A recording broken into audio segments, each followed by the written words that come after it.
Alright, evening.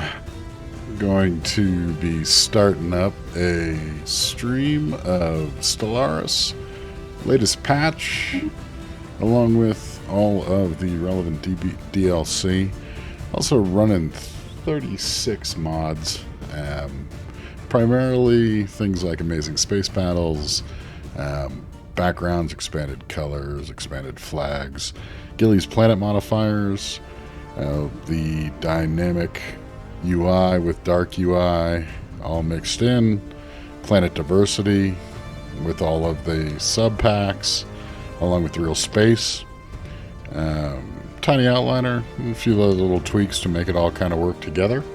We're going to be doing a new campaign with the Vrinn Imperium, custom race that I created based on just really my theory of what a space empire composed of classic dwarves might be, which I think would be a mechanist focused, and we'll take a look inside, mechanist focused race with the focus on both expansion in terms of technology and robotics. So the goal would be to shore up some corner of the universe and try to expand as quickly as possible while outpacing essentially the other empires nearby technologically and advancing as far as we can. Going to give this another shot. Have a couple start videos that we did over the last couple days, but it wasn't really that great of a starting position, and it just didn't feel like it was going to go very far.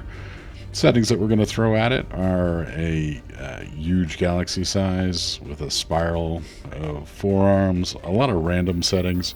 It's always been my general preference with this, is to go into it eyes wide shut, not really knowing what is specifically going to be out there. I think some of the different mods that are in the mix have disabled the achievements, but overall, this is just the way that I enjoy to play it. I'm going to give it a start and see where we land.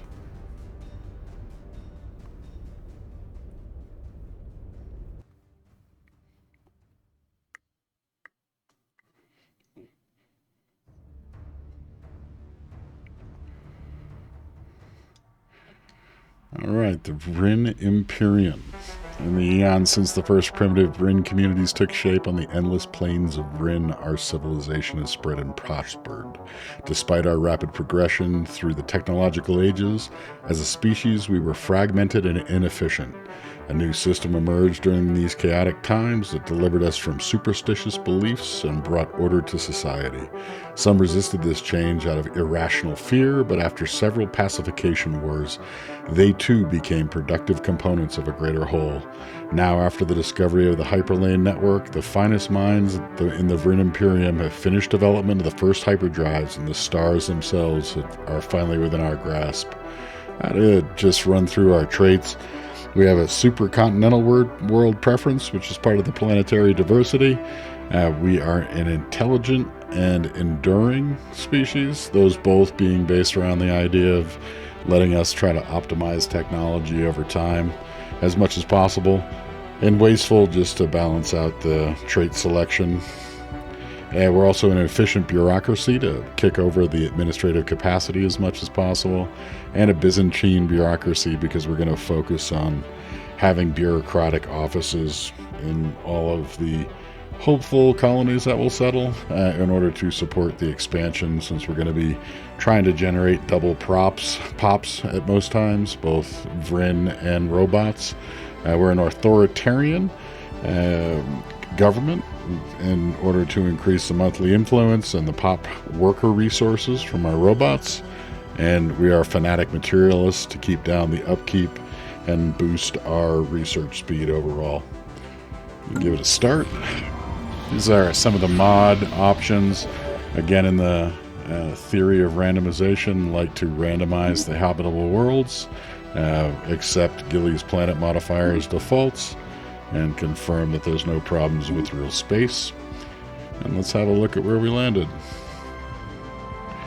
So we're on the inner rim, which could be challenging. At least we can try to find some ways to secure some of the space lanes into our home systems. We also have some potentially habitable worlds. Savannah and steppe worlds should be habitable for us.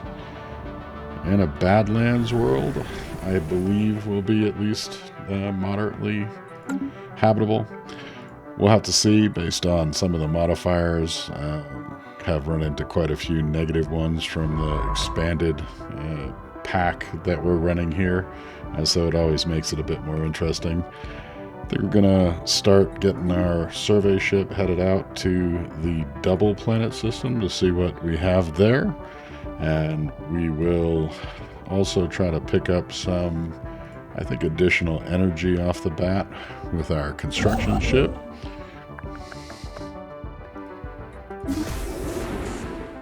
So technologically, because we're going to be trying to push technology as much as possible out of the gate, we are going to select as many research boosts as we can in order to play the long game that way. Otherwise, we'll get started and see how things run. Take a look at Vrinn. Supercontinent of fair size with 4 available jobs and 18 housing, and an open building slot composed of 20 Vrinn and 8 robots. Has some open clerk positions as well as an open technician position. Already have administrative offices, research labs, commercial zones, and robot assembly plants.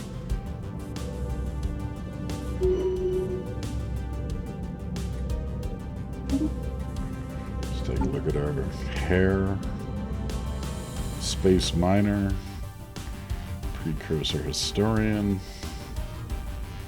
and trade value.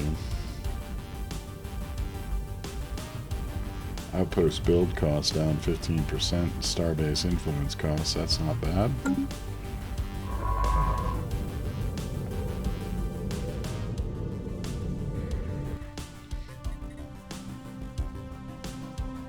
So we get 3 habitable worlds under our control kind of quickly. It's going to be a fair bit of consumer construction goods complete. we'll either need to purchase or otherwise. We're going to also pick up the research. We're going to just start to build a little base economy to work off of. The other thing I like to do is in the ship designer, we're going to go ahead and we're going to create corvettes of each base type.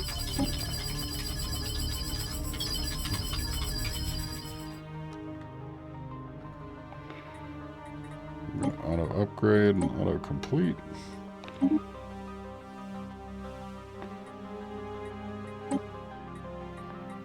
Let's toss this guy to the side for a second. Finish this.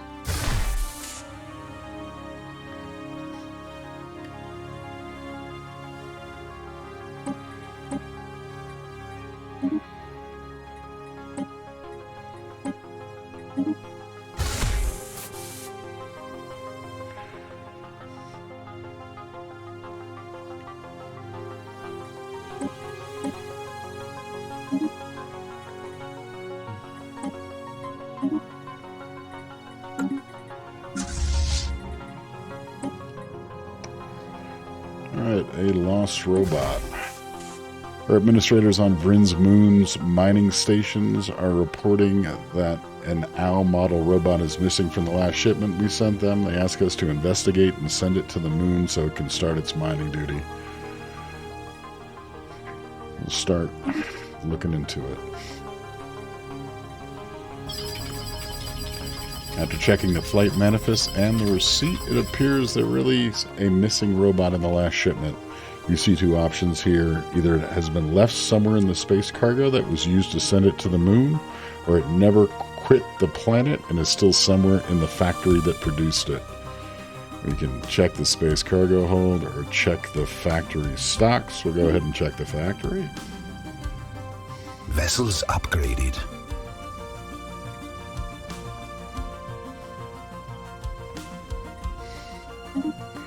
That's just getting our base model corvettes up to interceptor class. After much time spent checking the factory on Vrinn, we are sure that the robot is not present there anymore. It is possible that it's been forgotten in the space cargo, or maybe we should search there. We'll investigate the cargo. Not really sure in this event chain if it's interrupting any of our technology. Doesn't appear to be. Nothing in the cargo. Unfortunately, the robot was not in the cargo either. As a last resort, maybe we should try searching Vrinn's surface. If the robot somehow escaped, it might be in the surroundings of the factory. Alright, let's look at the planet.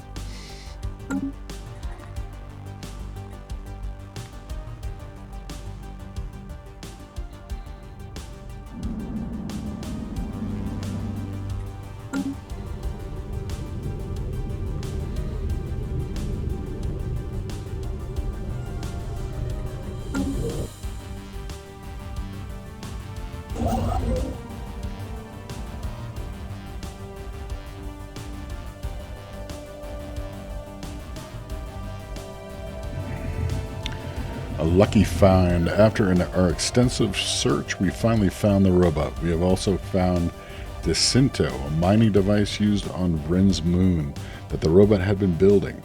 After a close examination, it appears that the robot improved the Desinto's design to the extent we couldn't have imagined. Early estimates suggest that using this new design could help us increase our mineral production considerably. Enhanced mining modifier that gives us 5% monthly minerals. Awesome. Take it.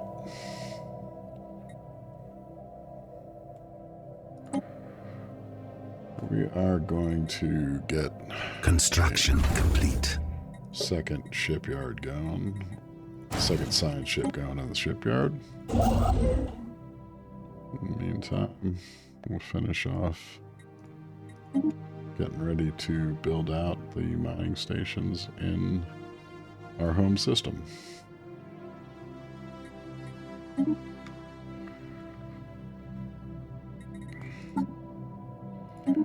See what we have recruit-wise to...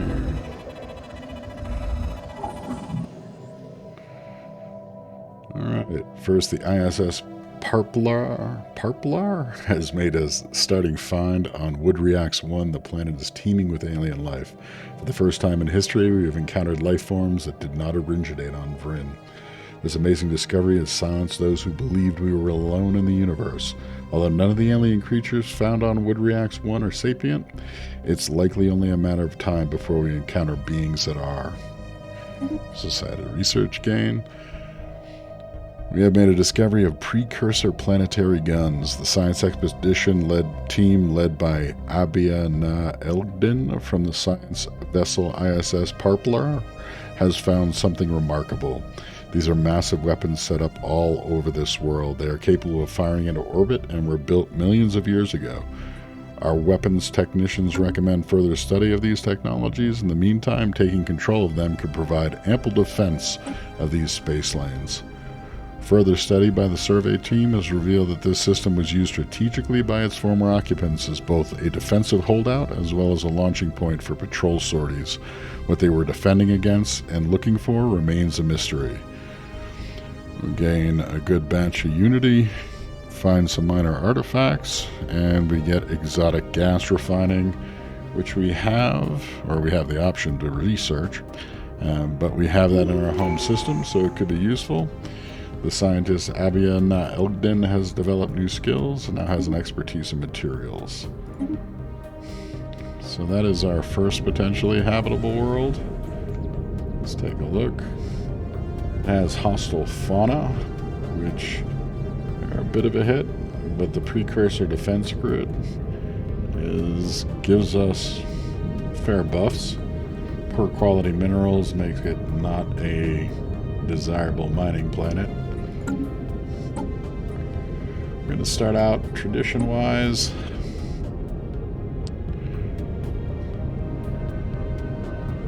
I like the general take on adopting discovery to buff both exploration and research. We'll go that route.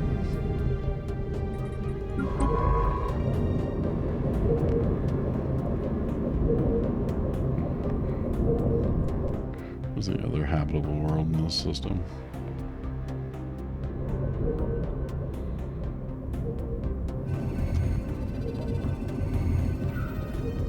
Planetary and Amelia. The Vrinn Imperium is abuzz with news of alien life that was found. While hardly intelligent by Vrinn standards, the fascinating beings defy early classification and hint at the immense complexities and possibilities of the universe. We should almost have our second giant ship. Let's find somebody to crew it. And check the skills of the people that we have. It might be useful to bump one of these folks out to, let's see, expertise biology, expertise particles, so that's physics. Then we're going to bump the long-lasting leader with a biology. I'll take the younger biology. And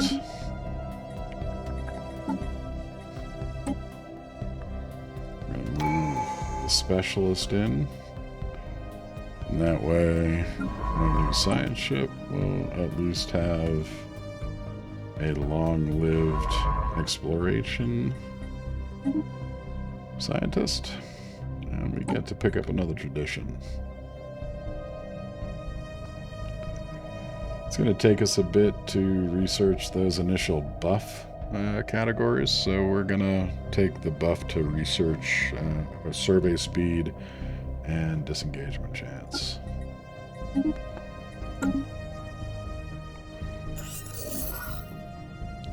Our recent encounter with alien life forms has reignited and made suddenly more urgent the old debate on how we should approach contacting any potentially intelligent alien civilizations we may meet. While some advocate focusing on establishing friendly relations as quickly as possible by contacting them with a message of peace, others advise caution, pointing out that we cannot know whether alien minds bear ill intent towards us, and that it would be unwise to let them know too much about us before it is necessary.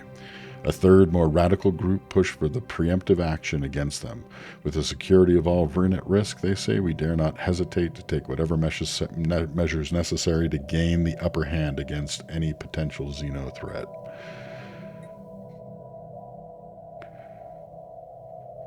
I think caution is the best course of action when it comes to the unknown universe.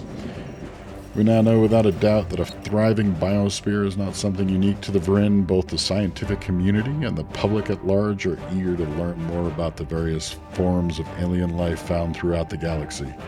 Efforts to catalog the life forms we encounter are already underway, but our xenobiologists have urged us to focus our planetary survey efforts on habitable life-bearing worlds. We'll begin the habitable event chain, updated. And we're going to get a couple ones rather quickly here. So we found an unusual active corona from the star Woodriax helped creates large vortices wherever the star of the Woodriax solar system ejects material through its solar flares. Large local disruptions in the magnetosphere are causing particles and plasma to then return to the star in swirling patterns, creating massive slow-rotating plasma vortices. We can accept 3 engineering from Woodriax and a bit of engineering, or we can add 2 society research for an extra 15, and we have 15 to spend, so we'll go ahead and try to get that extra little buff.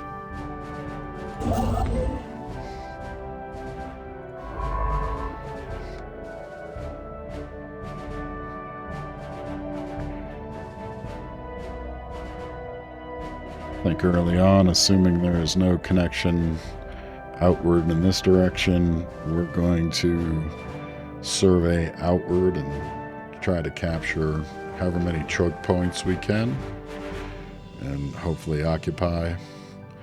It will be the general plan of action until that plan falls apart.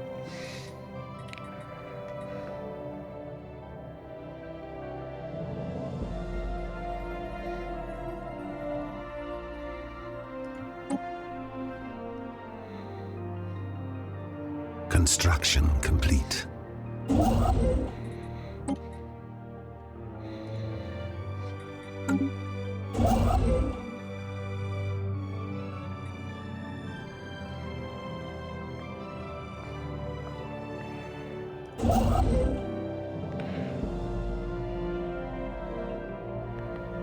We're going to anticipate that this is going to be the first system that we want to occupy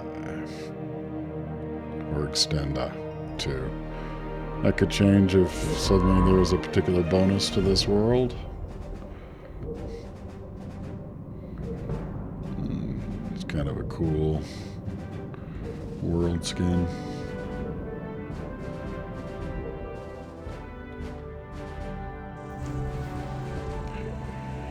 For millennia, we have looked at the stars trying to understand them, but they were always beyond our reach. Now we have finally have the technology to do so. Some of our best scientists are eager to go on an expedition to examine the stellar bodies up close. They have already prepared a list of nearby stars of different types that would be the best targets to study. Situation log updated. See what we can get from the stars and where they are. They all seem within easy reach.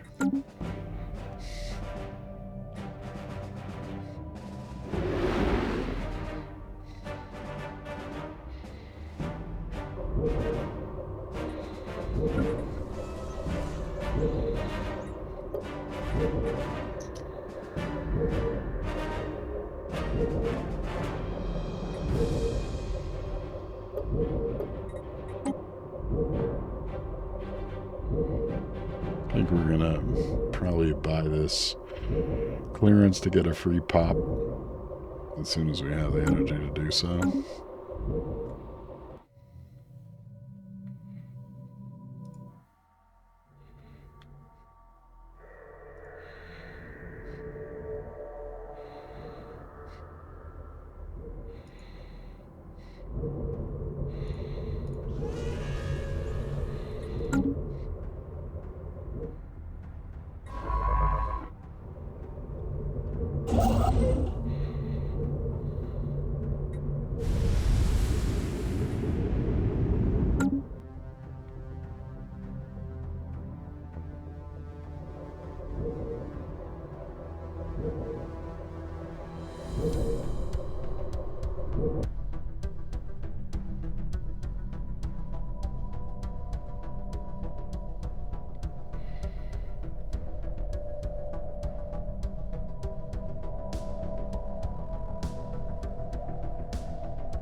I also have in the About section of the Star system charted.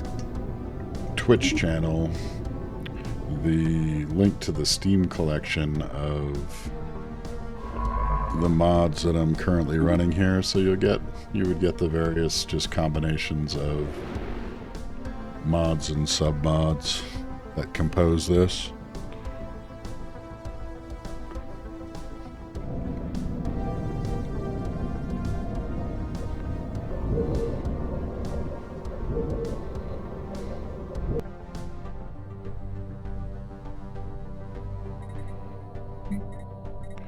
We're going to go ahead and clear that. sprawling slums in order to get another pop as really as Anomaly found. A large, mostly sealed cavern system has been found on Woodreax 3A. A small drone of ours has penetrated the surface of this world to do a mineral and soil study and stumbled upon this cave system by accident. To all our surprise, it is filled with life. A sprawling, self-sustaining ecosystem has managed to survive here. This world must have supported a much wider variety of life at some point in its life cycle.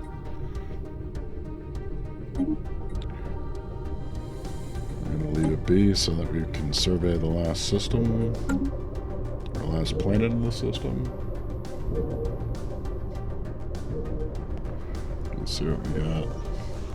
Predatory plants, which took a hit on our habitability, subterranean ecosystems, and poor quality minerals. So, 2 poor mining options.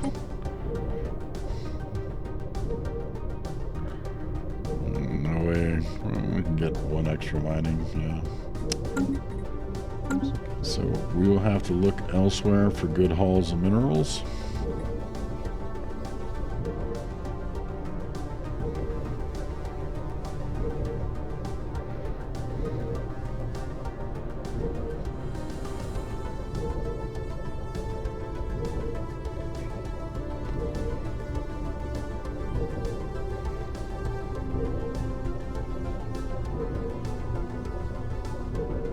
Star system charted.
Now I think the best course of action is to get some alloy production going. And we're probably going to have to try to balance out the poor mining that we're going to get from those other systems that we colonize off the bat with some more mining on the home planet, but we'll do that after.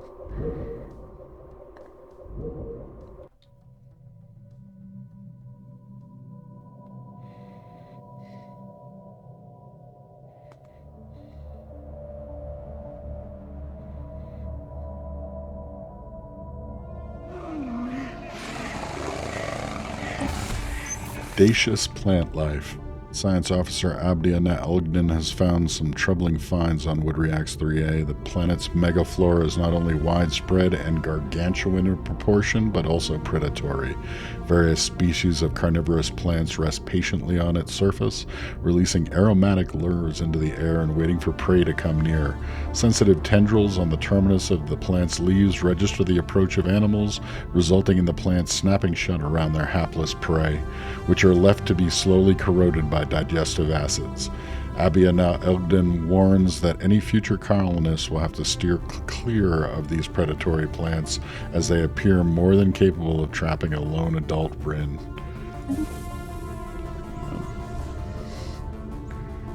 It's kind of odd that doesn't make, say, that debuff worse and like giant predatory plants. Construction complete. So we have our first outpost, and we'll start picking up extra research here as we can.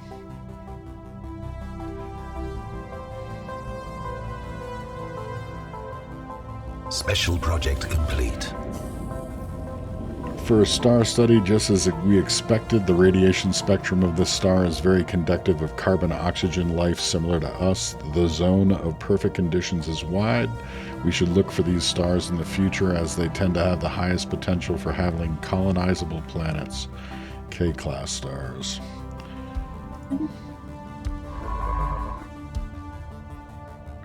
And we have a giant K-class here, so let's go have a look, and it also represents a choke point into the system.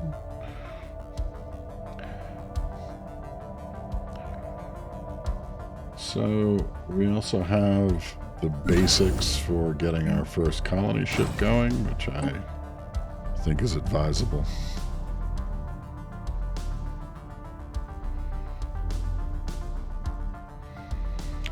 And we got another habitable world. Frigid though, so I think unlikely to be happy for us. Does feel a bit like we should have made northern dwarves out of the Vrinn. That they would be like cold Viking dwarves or something to that effect, but I was going more for the Middle Earth type dwarf.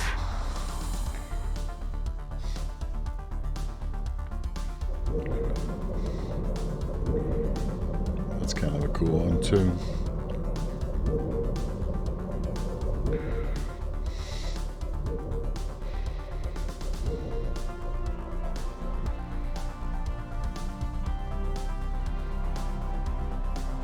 Construction complete.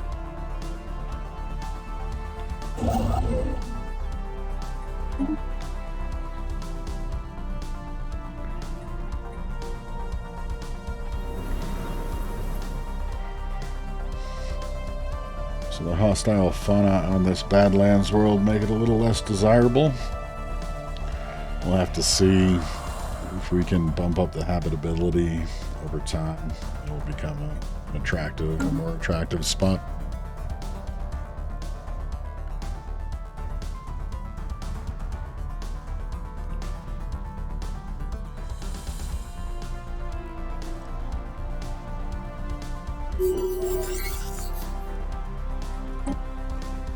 Suscot's Maw. During its survey of Suscot's Maw, the ISS Parplar has discovered a previously unknown strategic resource dubbed dark matter. This exotic substance has many properties that seemingly defy several natural laws. It could potentially revolutionize the sciences. While we do not yet possess the means to extract this resource, we should seriously consider establishing control over the system for future exploitation.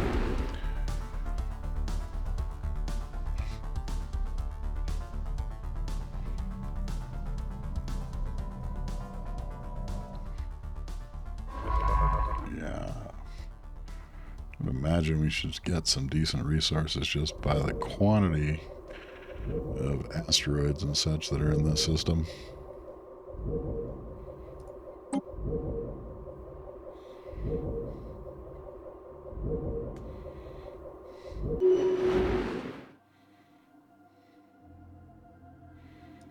Star system charted. When the science ship ISS Parplar tried to do a standard tectonic scan on the surface of Suscot's Maw 2, as part of its survey routine, it got no results. More specifically, it got one result. The planet is dead. The core of this world has completely cooled and solidified into a single ball of dense iron and magnesium. It's theorized that even with the most advanced of technologies, it would be impossible to make this world livable by terraforming it. We can either do Remarkable and just gain 2 physics research on Suscot's Maw, or we can get 3 society and 2 engineering. And we need society a little bit more at the moment by spending 15 influence, which we have a bit to spare while we can still occupy another system. So we'll go ahead and do that. Our scientist Abiana Elgden on board the science vessel ISS Parplar has made the terrifying discovery on Suscot's Maw 2. After extensive analysis, we have discovered that the fossilized remnants of this world seem to have thousands of unusual synapse nodes spread among them. These appear to serve as massive biofactories that churn out the endless swarms of bioforms. These hive worlds, as we have named them, seem to have been living creatures in their own right. Incorporating millions of bioengineered organisms, each hive world was a perfect biological factory capable of creating trillions of small and large organisms through gene replication and splicing that allowed them to adapt on every new world and environment they've encountered. We can only hope these types of creatures no longer exist. Truly horrifying, gain some nice society research, or create a special project. Situation go ahead and take a second updated. look. I want to research the star first, and then we'll come back and research that hive world.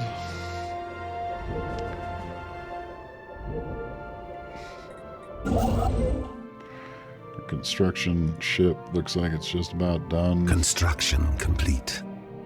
It's kind of a hard choice here. We have a semi-habitable world and otherwise only 2 energy versus gaining control over a little bit of research and potentially a bit more when we do these research projects. But it's also a choke point into the system, so I think we're going to go ahead and build an outpost there.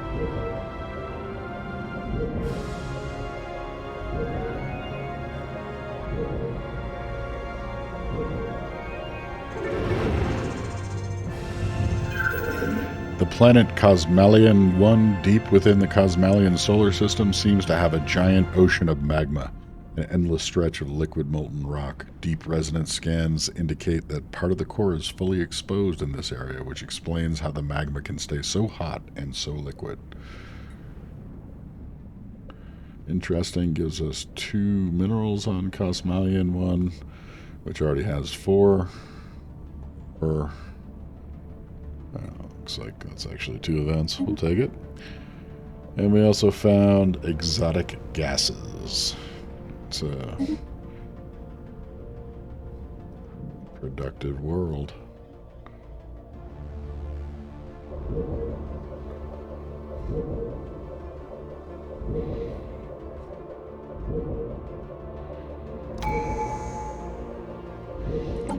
Another option for an expanded tradition.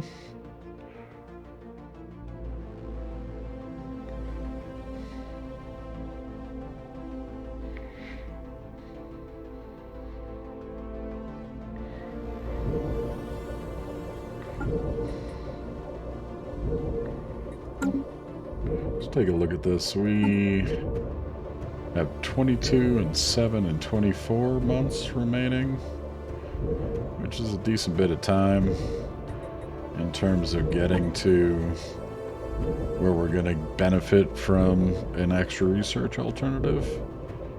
Alternatively, we can get research subsidies.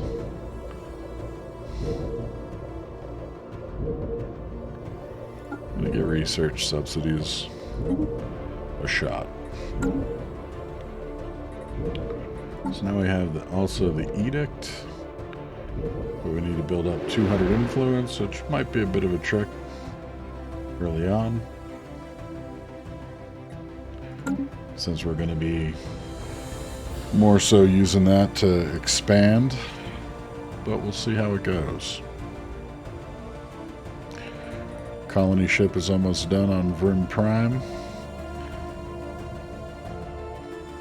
I think it's kind of a trick of which of these 2 initial worlds we're going to go after.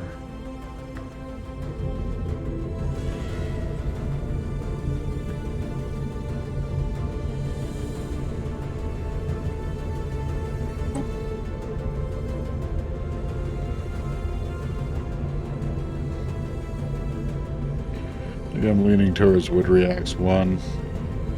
It's got more eventual expandability. I think it has one less mining district.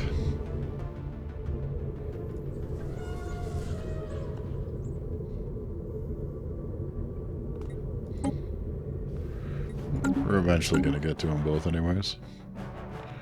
So our colony ship is ready.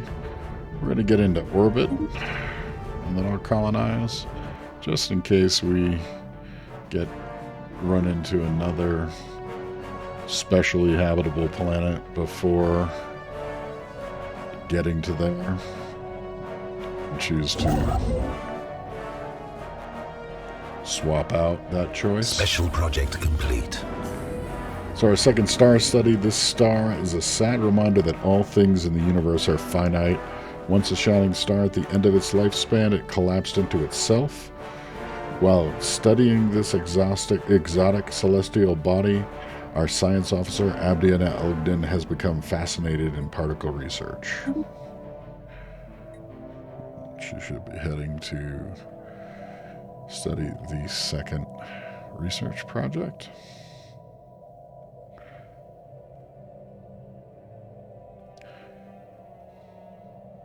Anomaly found. Challenging anomaly, 2 levels over. We're going to leave it be.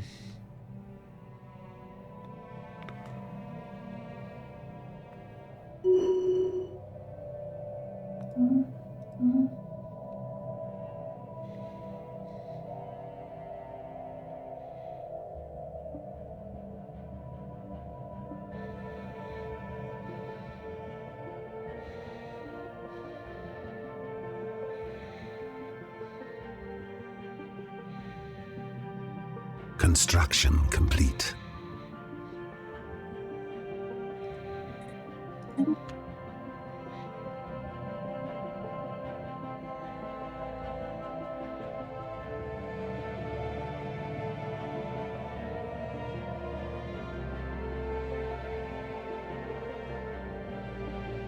I think in order to expand in both directions, we should pick up another construction ship.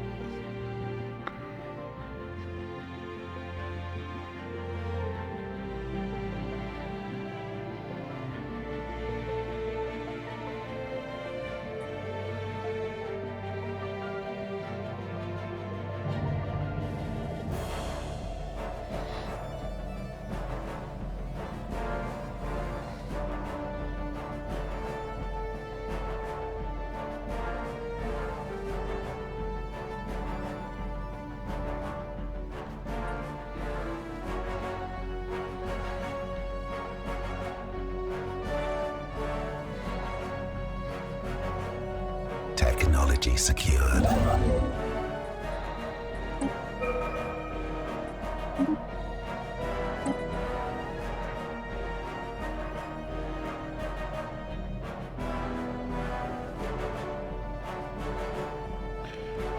Thinking here the monthly Unity buff is probably worthwhile. Again, early and often.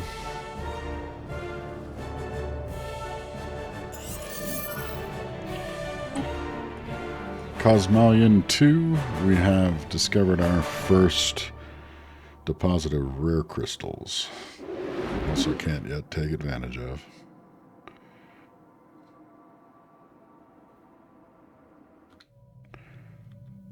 Sending the colony, next construction ship that way because it seems like a fairly valuable system to take over. Anomaly found. That one will be rather quick, but we're going to let them finish surveying out the system before Special checking out project anything. complete. Our scientist Abdiana Ugden on board the science vessel ISS Parplar has made a terrifying discovery. After extensive analysis, we have discovered that the fossilized remnants of this world seem to have thousands of unusual synapse nodes spread among them. These appear to serve as massive biofactories that churn out endless swarms of bioforms. These hive worlds, as we have named them, seem to have been living creatures in their own right, incorporating millions of bioengineered organisms. Each hive world was a perfect biological factory capable of creating trillions of small and large organisms through gene replication and splicing that allowed them to adapt on every new world and environment they encountered. We can only hope that these types of creatures no longer exist. Astounding. And we gain the self-regenerating slime research option. We're going to go ahead and to keep the star study chain going. We're going to move and survey Trinic.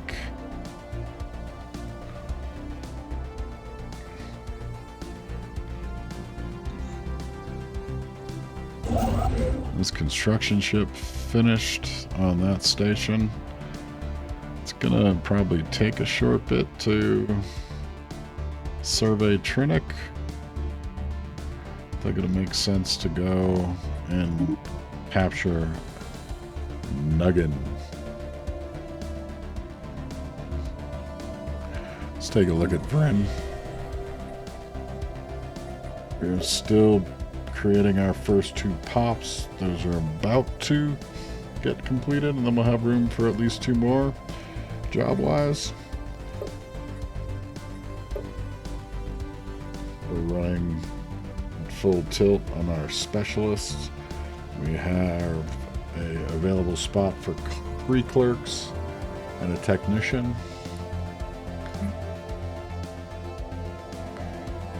I think knowing that we're going to colonize fairly unproductive mineral worlds, that it makes sense to get a mining district going on Vrinn Prime.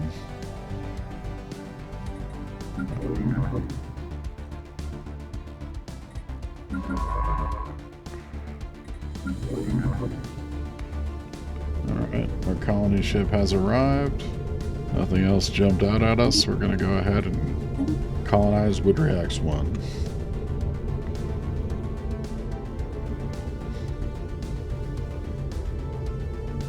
Colonization in progress. Realize I'm calling it Woodreax. I suppose that's Wadreax. Our arrival on Wadreax 1 is nothing short of cataclysmic. A massive shockwave scours a continent clean of life, and the habitability level of Wadreax 1 drops noticeably as megatons of debris are thrown into the atmosphere. Our colonists, encased safely within the rocky core of the meteorite, will soon emerge and begin setting up a prefabricated colonial infrastructure. Again, a bunch of research. And it's kind of odd that we wipe out an entire continent when we land, and that doesn't result in some sort of debuff or otherwise like negative planetary feature for that event, but c'est la vie.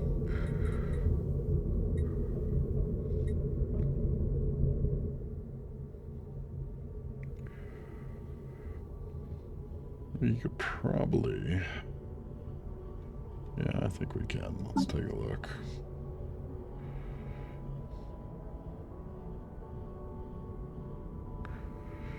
That will give it much to the 130, 130, 25.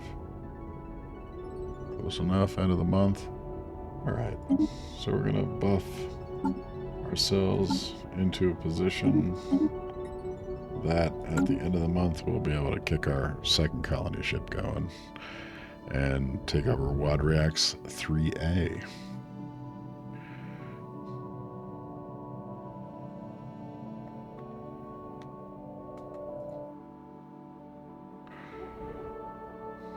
Cosmalion is nearly surveyed. We have 5, maybe 4.5 planets to go.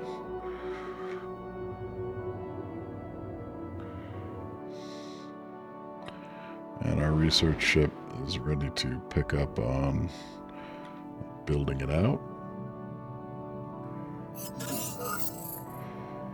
The ISS Parplar crew are eager to report that they have uncovered the remains of an alien spacefaring species on Trinic 4A, who appear to have inhabited the planet some 7 million years ago.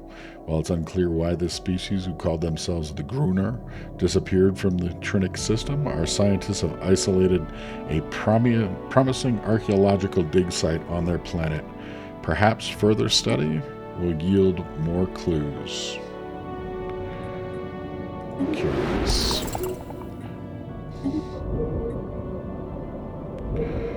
Gruner ruins.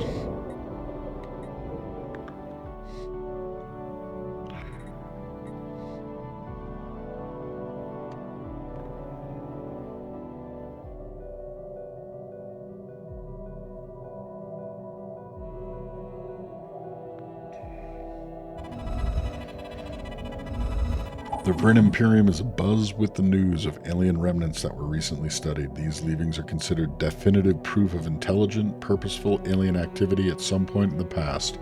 We may still be alone now, but we are at least not the first to be so. Remarkable.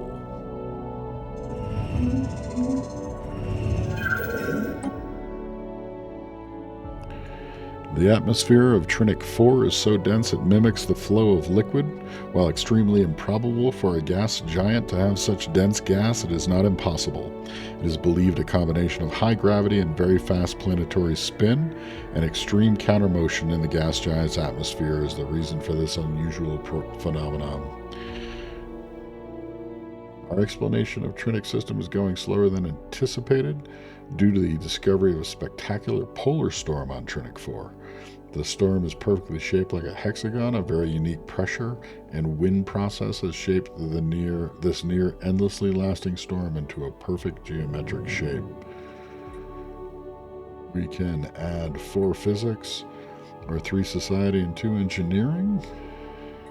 And we can add 4 physics, or 3 society and 2 engineering. I think without spending influence to gain it, getting 8 physics overall would be a solid buff for that planet.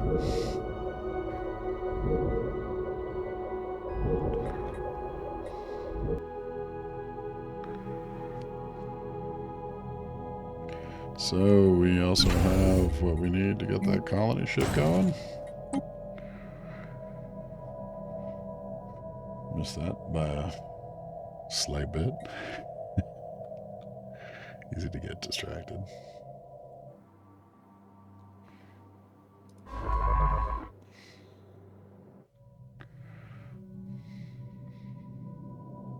Technology secured. Our engineering research buff is done.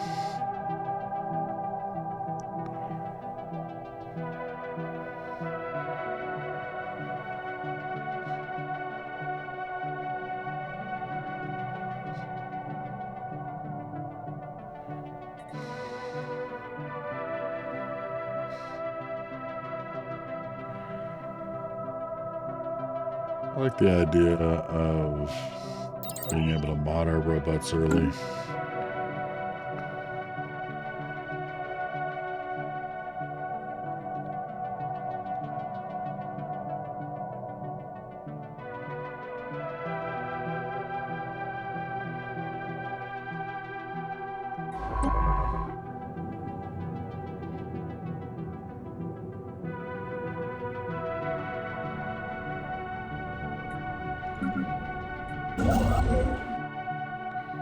So, Cosmolion has 2 pieces left to survey. 63 influence. It's going to be a bit before we get to double that. So, I'm going to wait on this guy completing because that's a more valuable system at the moment.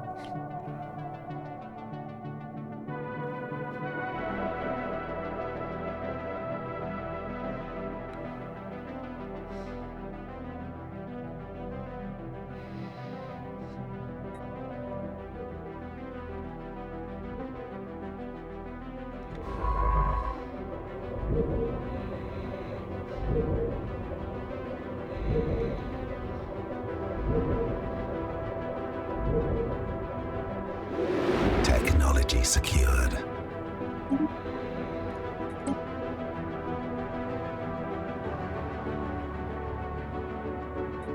I'm going to keep trying to buff our research as much as possible, as early as possible.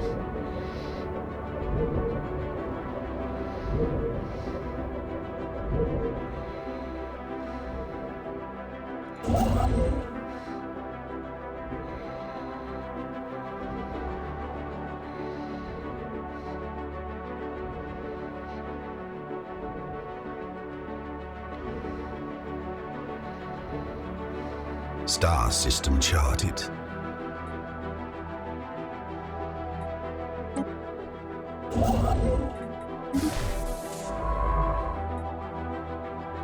That scientist researched the anomaly that won't take double the time, 180 extra days.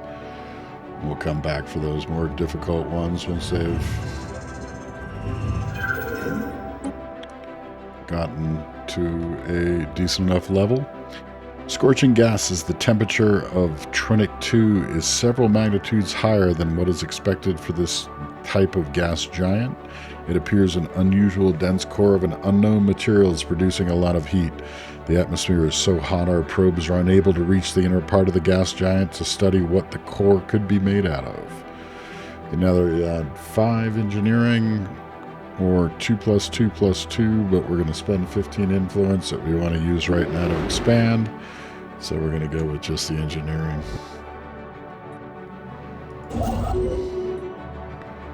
Another month of influence. At the end of this month, we'll be able to get Nuggin into our fledgling space empire. Really, let's see. It's still going to be a little bit. We can come back to Trinic after.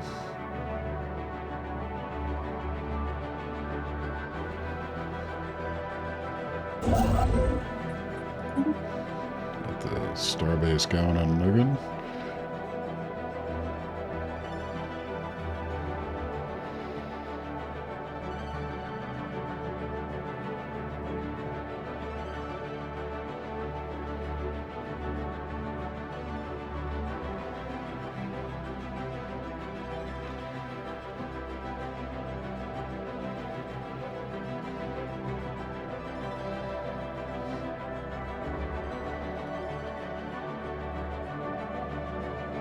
Construction complete.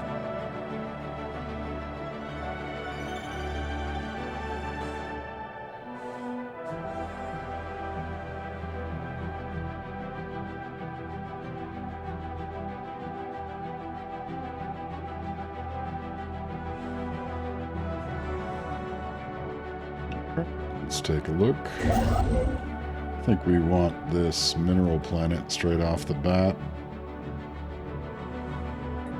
We can't get it because we don't have gas. That is disappointing oversight.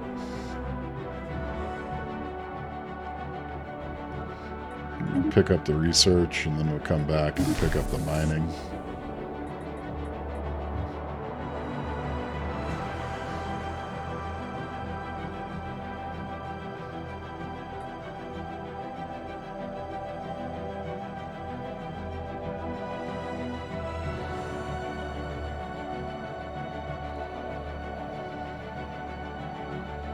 Construction complete.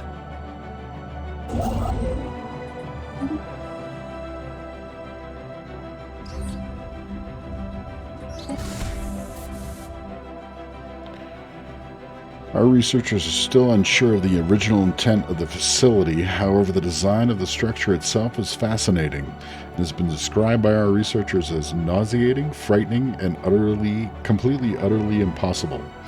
Whoever inhabited the facility completely ignored traditional thoughts of design, giving rise to various theories as to how they may have built such a stupefying structure. Placing a research facility in orbit could help to better understand the technology involved. We get 2 engineering on that little rock. So I think we're going to go ahead. We have potentially habitable worlds in both directions. Step worlds should be a fair bit more habitable, and We almost have a colony ship ready. I think it'd be worthwhile to survey this system first. I think we're going to actually just survey that planet and find out if we should send our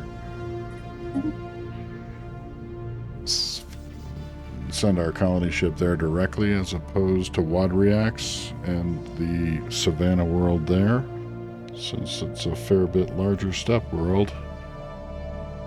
And if I recall correctly, I think steppe worlds are fairly habitable for us. Should be 80%, so yeah. Give it a go.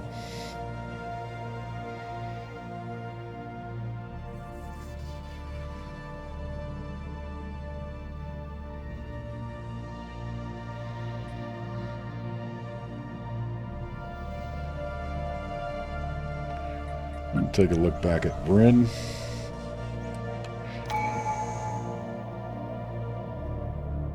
So we have our mining district.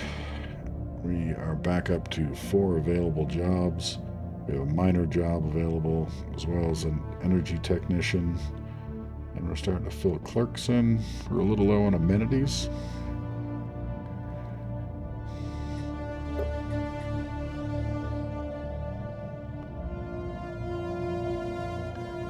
I think to get another building slot and the option to buff amenities slightly, we're gonna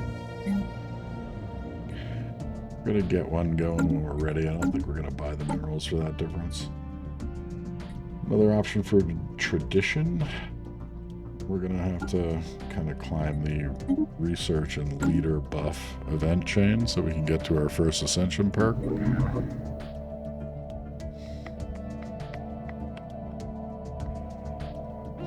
I got a feeling this is going to be a good planet, so I'm going to move in that direction for the colony ship to see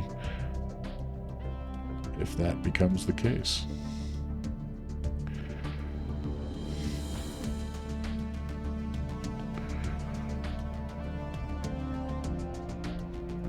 Construction complete.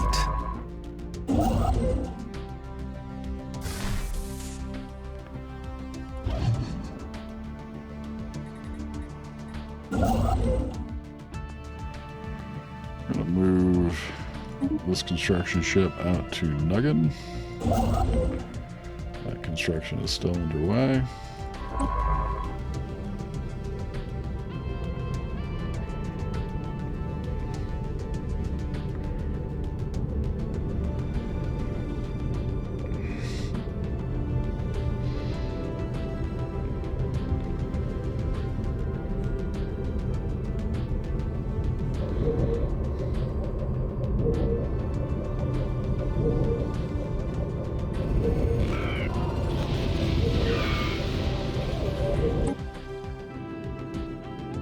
An unidentifiable vessel has been detected in the Rigot system. Preliminary analysis suggests that it is a fully automated vessel steered by basic AI. It is likely used for explorations.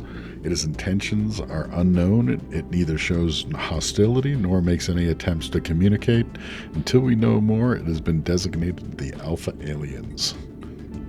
News of alien ships humming through the ether has reached Vrinn, in many ways ending the first chapter in the book of the Vrinn Imperium's bid for a stellar empire.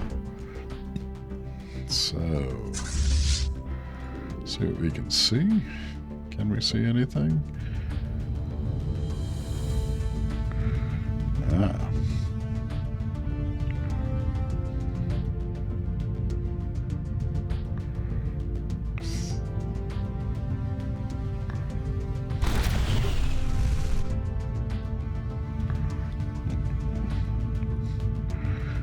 Thing seems slightly terrifying from a Space Dwarf perspective. We're gonna go ahead. It's interesting. We didn't get a contact event on that one.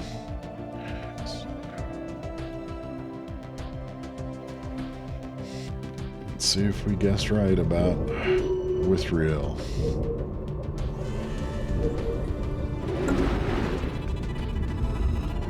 Scientist Wida Na Ilper on board the science vessel ISS Matrax has made a fascinating discovery on Withriel 3.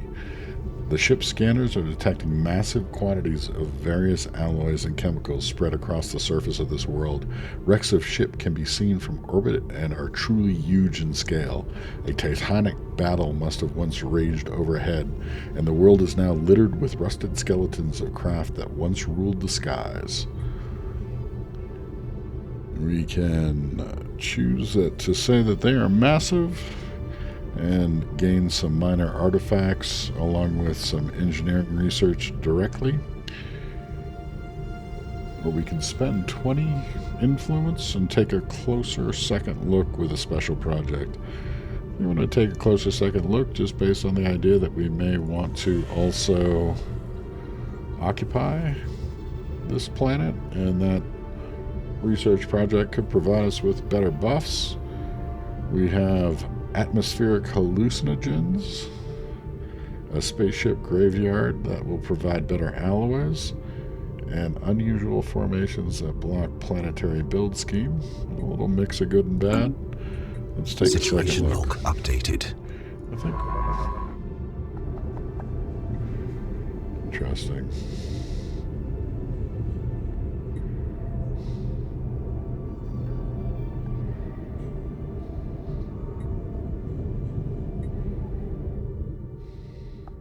We're going to let them evaluate the rest of the system and then take a look at those research projects, which will hopefully not make a negative impact on. This thing moves fast and seems Star system dangerous. charted.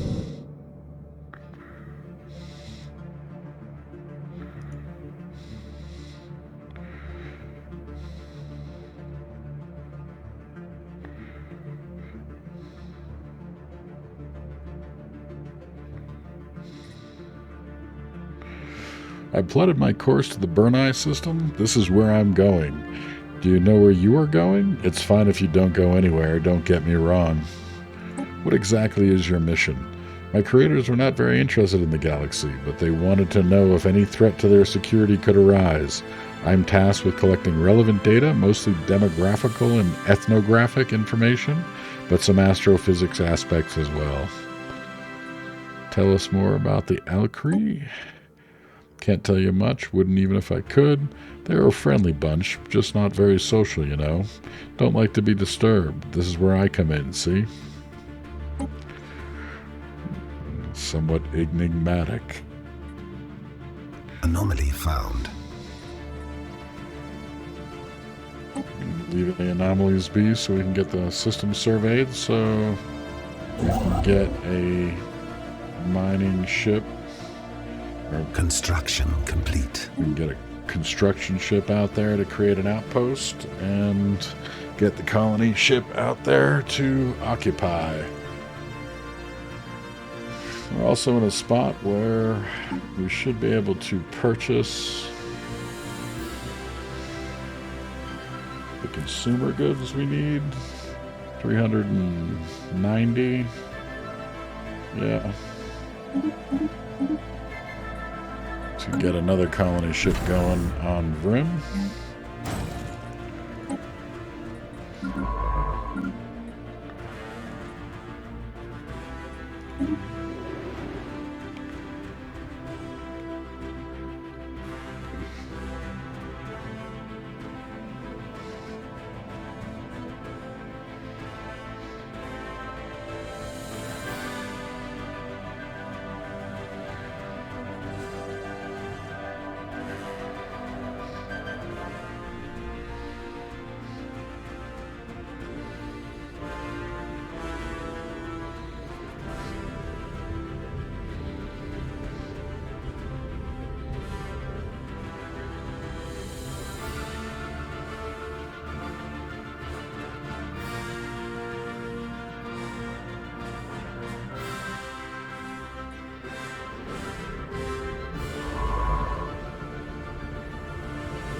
Technology secured. I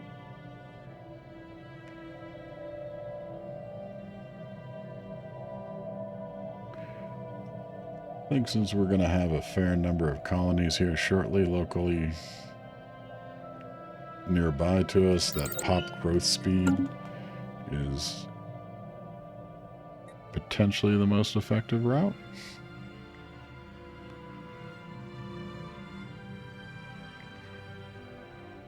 Boreal world.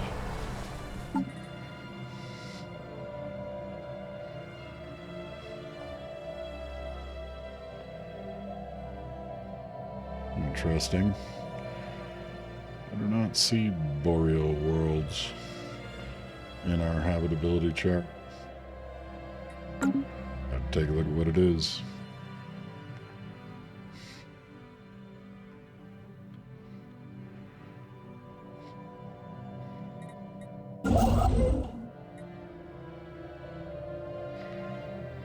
We are still a fair bit of influence gain. 26 by 3, so 7 months before we can build in Trinic.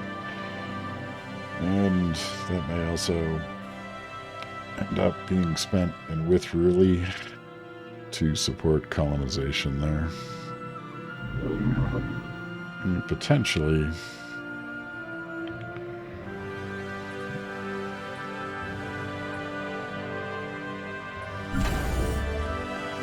it's going to take 201 days, 7 months or thereabouts. It may make sense to send our colony ship to Woodriax.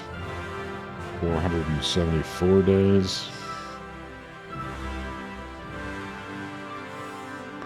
200.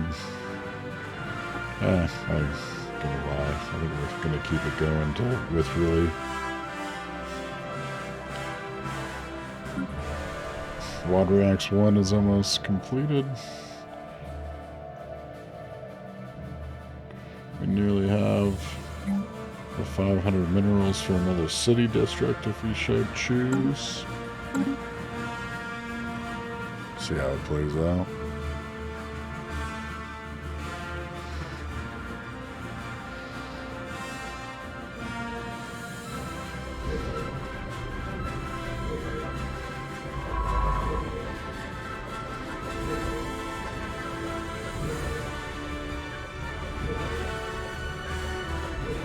Special project complete. Another star project done. This type of star is old and the fusion processes in its core have slowed down. This allows us to fly up much closer and study the fusion in greater detail. We get a fusion power research option and a 25% research buff. I don't think there's anything else to look at in here, so head to next system in the chain. 19 influence away. Still think we're going to end up here and with really Star first. system charted. So just to make sure that this doesn't end up being a catastrophic find, we're going to do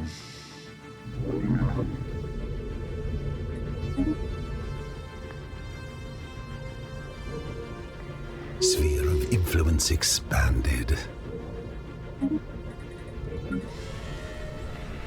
Alright, have our first colony now at Woodriax 1.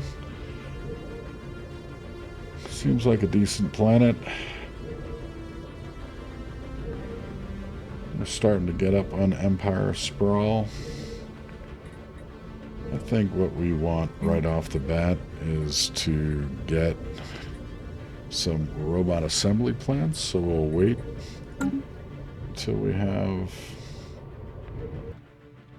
essentially, you could buy some, but 2.5 months of minerals.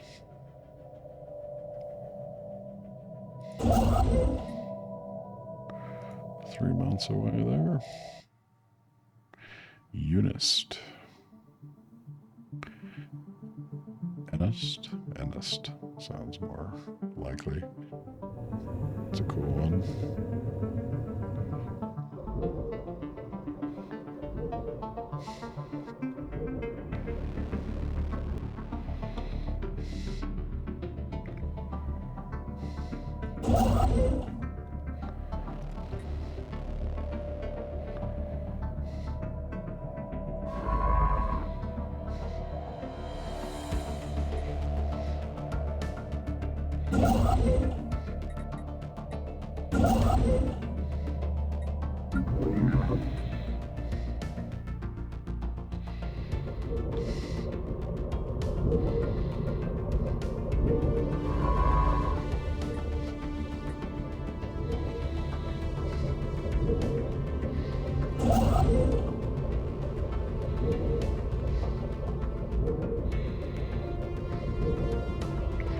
Last few days, and then we can start our starbase.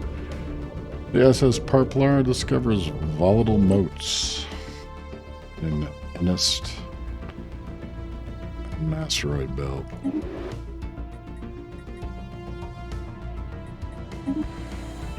Now we have enough to get our research outpost or our starbase outpost going.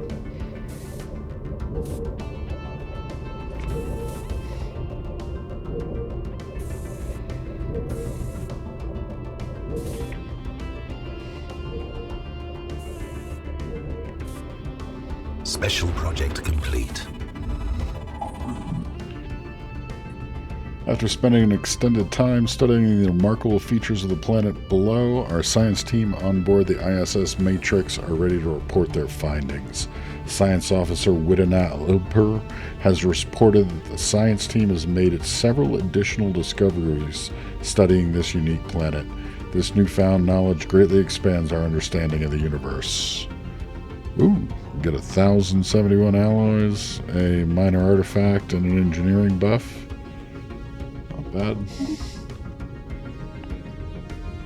Okay, our second colony ship is ready. We're going to send that watery axe's way.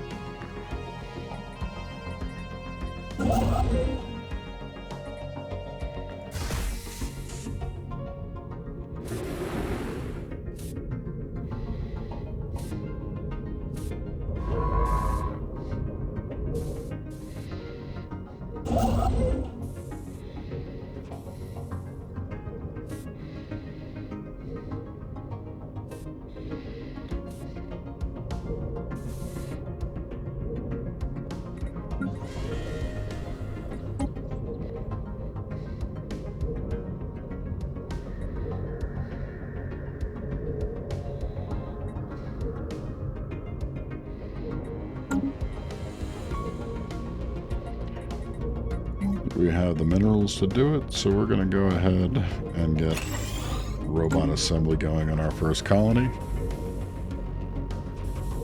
Because we are looking to dominate through population and eventually robot supremacy.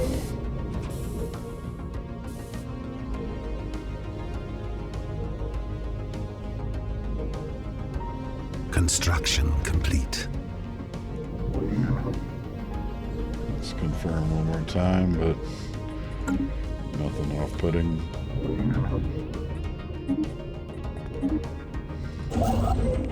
We're going to pick up these alloys to up our production there just slightly. Colonization in progress. Yes, it is.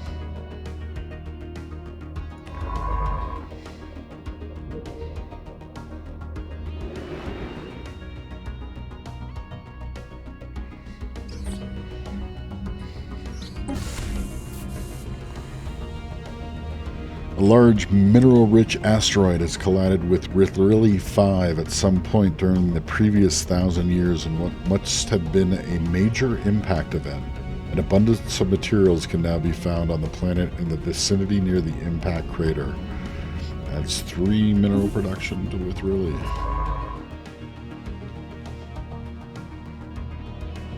So I'm curious what this boreal world will turn out to be for us.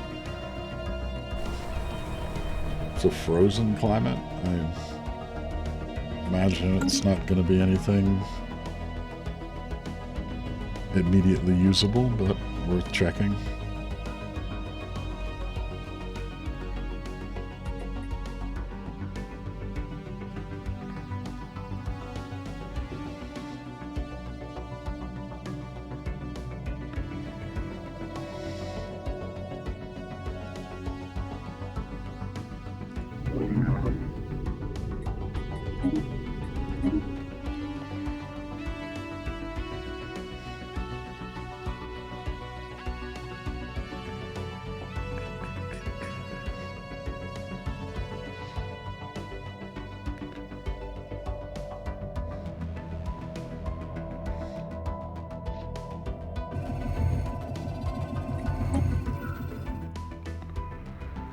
Home to buried, decrepit buildings, Unist 4 used to be inhabited by a forgotten civilization.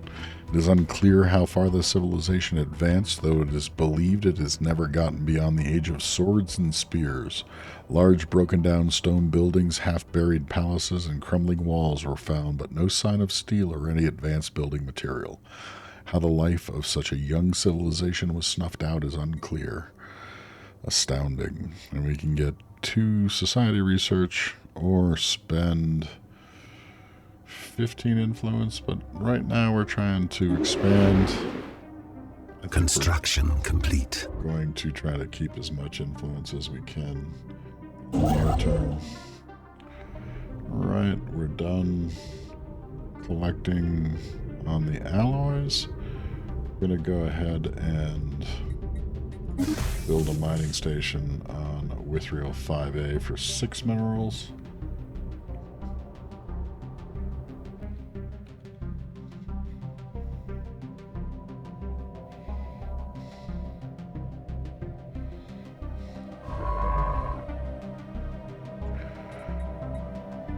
We had that big dump of alloys earlier from that event, and I think it's probably best to get some additional military fleet size buildings so that we can defend ourselves if somebody happens to be living out here.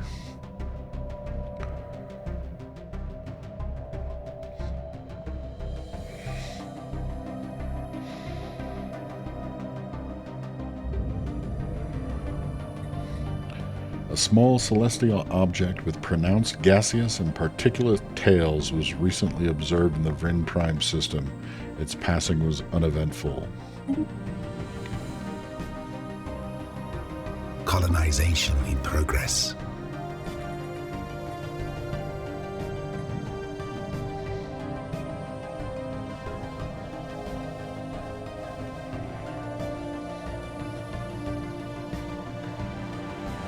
So we are going to run up against our sprawl fairly soon. I think the best hope for that would be to get some administrative offices going on these new colonies.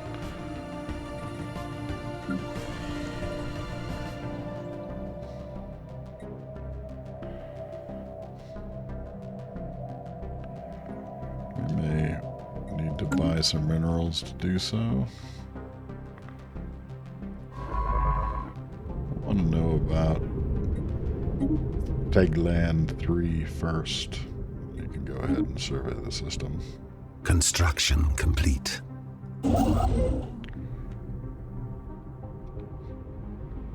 Alright. We do need more minerals.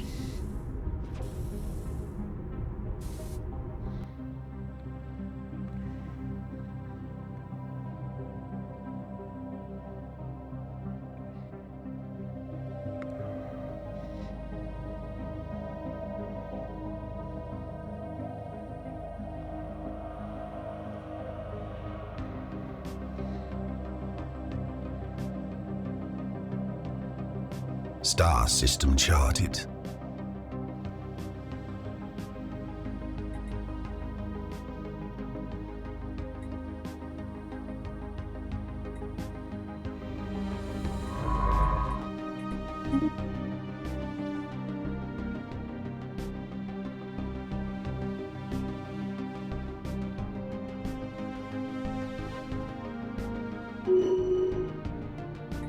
Through hard work and experience, Overlord Tono Natukan has developed new skills. He has an eye for talent.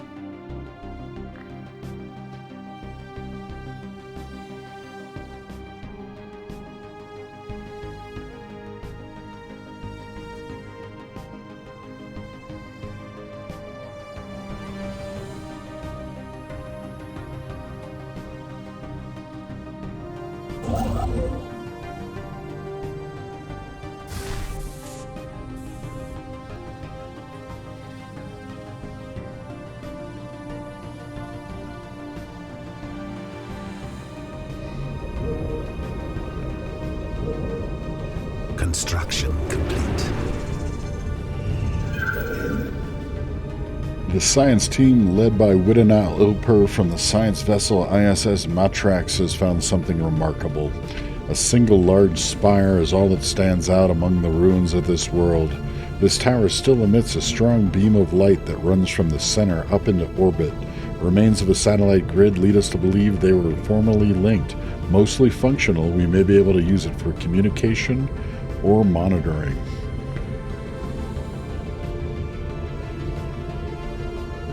We get the research option for exotic gas extraction, which we somewhat need. Precursor communication hug, pop amenities usage is down 30%, ethics attraction up 100. This is our mining world if we could figure out how to make it habitable. And an atmospheric stimulant that doubles our food upkeep. And that would be a nice planet. We should have made snow dwarves. We go ahead and increase our maximum leader level and experience gain so we can get one step closer to the first ascension perk.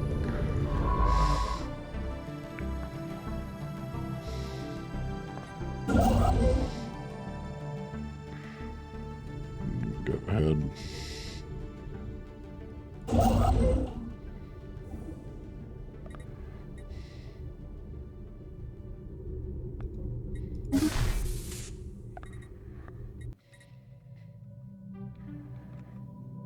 Nearly with enough influence to take Trinic.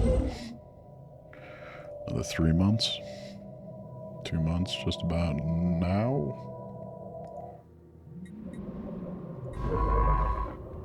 Is that our last star study? It was fairly straightforward.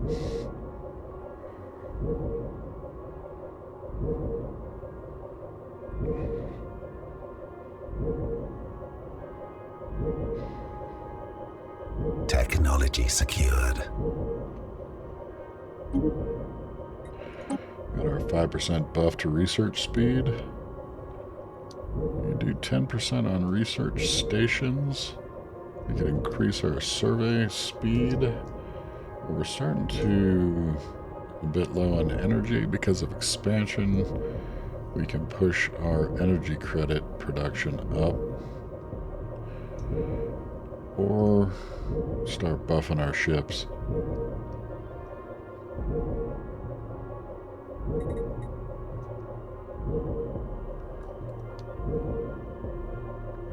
So our base production is 100. From planets, that's 44. 20% buff on top of that would give us about 9 extra.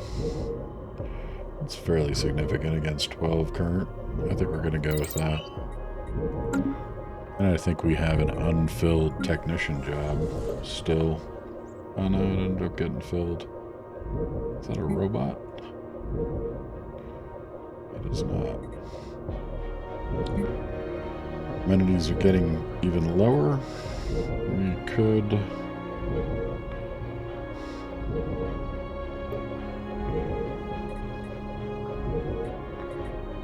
I think we'll just deal with it for now.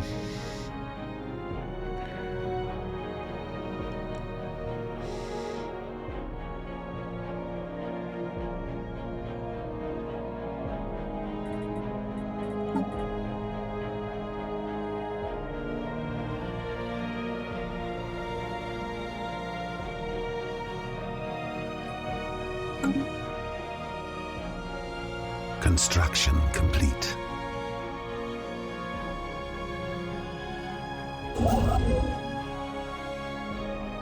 Special project complete.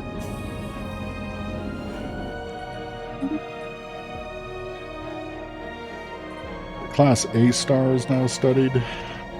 This very bright star will probably burn out in a few million years, which is very soon on the astronomical scale, as the fusion processes in its core are extremely fast. During the examination of Inist, Science Officer Abdiana Ogden noticed that on-board solar collectors generated 150% of the normal amount of energy. It wouldn't be surprising considering the radiation present, but it's interesting that they didn't melt. We can either transfer the bonus energy to our banks or study them further and gain some physics research. I'm going to take the cash payout.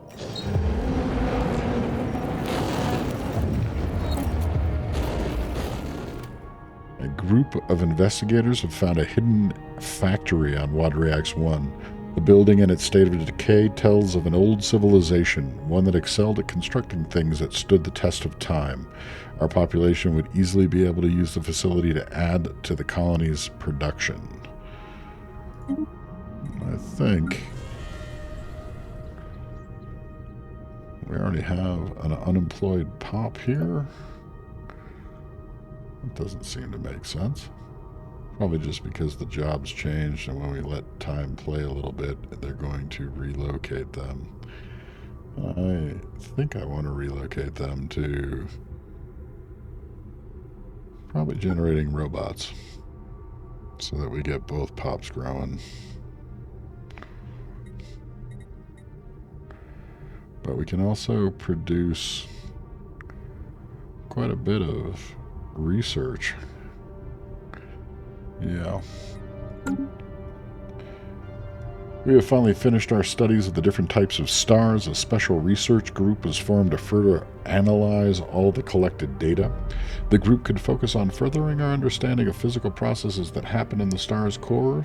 However, one of our science officers suggested that their time could be better used to fine-tune our power plants. That will put us above the projected energetic budget for a couple of years, which would lead directly to more energy credits. We can either gain physics research, or we can gain a 10% buff to energy credits over the next 5 years, which we are going to take. So we have now finished our robo-modding, so we have 2 new traits points that we can spend to modify our robots, and we get a wide variety of possible, I think, because we have a couple resources of exotic gas already, and it's blocking at least one decently producing planet, it may make good sense for us to grab either exotic gas extraction or the geothermal fracking to up the production. But our planet production of minerals is not exceedingly high yet, so 2% would only be 6 against 40, which we already produce. I think we're going to go for our exotic gas extraction. So we have at least 2 choke points. We're going to take a look at this one first. And we have enough to build our next star base in Trinnic and gain a fair amount of research buff. Let's take a look at our robots. We create a new template, and with 2 points, we can increase their assembly speed. We can drop their cost. We can also reduce the sprawl from their population. We can reduce their upkeep. Reduced upkeep and increased assembly speed seem like decent choices. can reduce their housing usage. We don't really have much of a issue. We can increase Construction complete. Resources.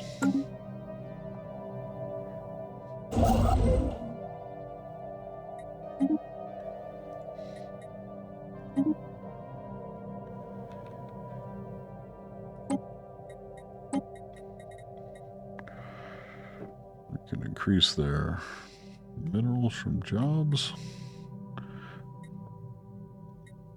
We don't really, we'll run a little low on food. I think upkeep and assembly speed.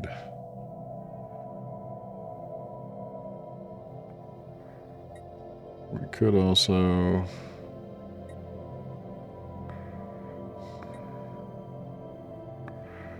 up their housing because we don't really have much of a problem with housing overall yet.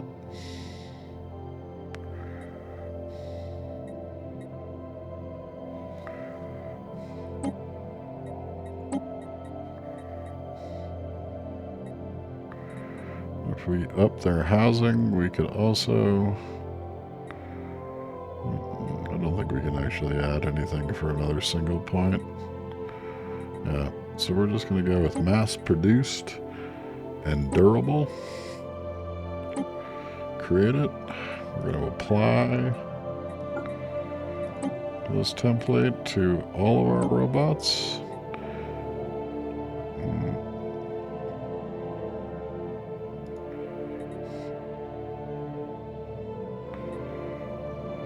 Not quite sure how the cost could be nothing.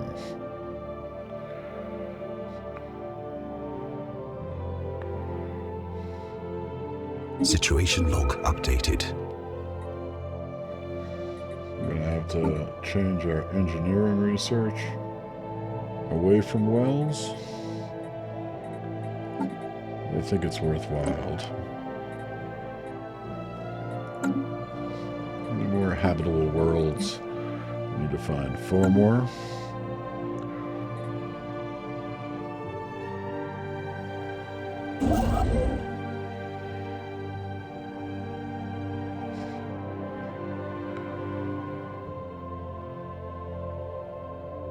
Construction complete.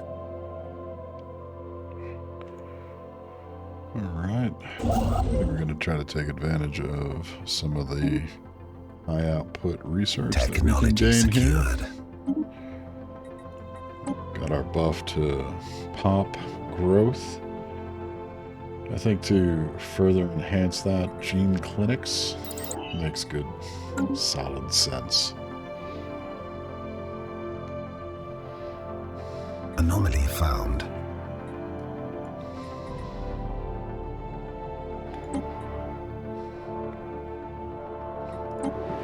I'm gonna survey out everything before we pick up any new research projects.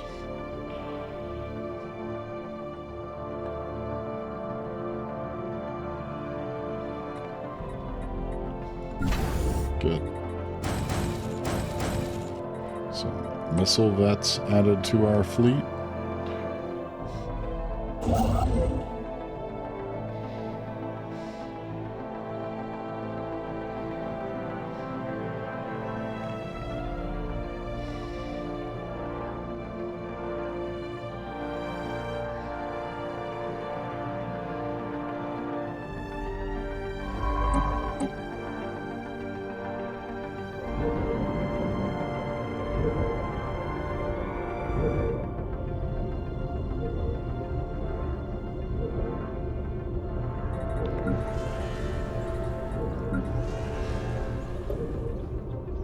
So on Wad Reacts, we could use a couple things. I think we could use a little more housing because we have quite a bit less than jobs. We're now should be producing both Vrinn and robots. I think it would be worthwhile to spend a little energy on gaining the necessary minerals to go ahead and get a city district going so that we can get another building slot, get administrative offices so we can affect our empire sprawl or administrative capacity, and go from there.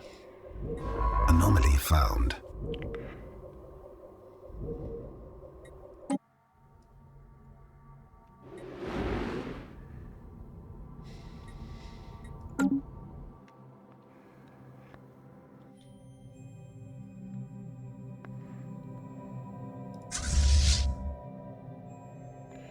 Building sort of a mixed fleet of the 3 different types of corvettes we set up early on.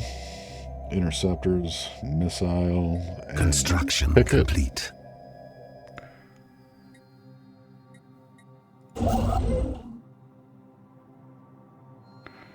Let's go for getting most of the research of these 2 good producing planets as early as possible.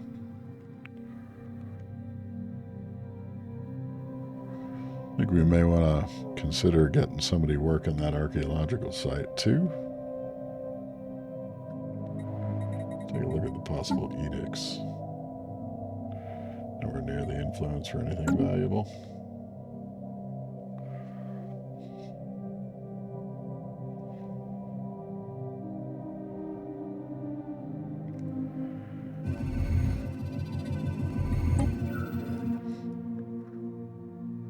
The solar system Ijagan is home to a very tame and stable star.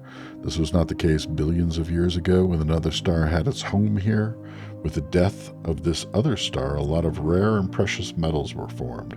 These metals then started coalescing into smaller chunks, which then turned into bigger asteroids, until they eventually became a protoplanet. This planet is now called Ijagan 1A, and it has a substantial amount of precious resources. And we get a nice little kit of alloys off that.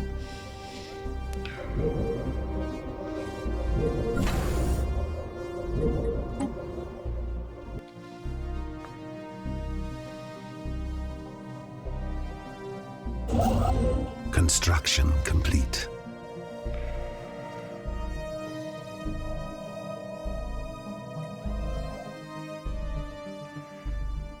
So with the way that our research is going, we have a few spots left to survey in Theglon. We don't have much left to build besides likely parking here until we can get another outpost going.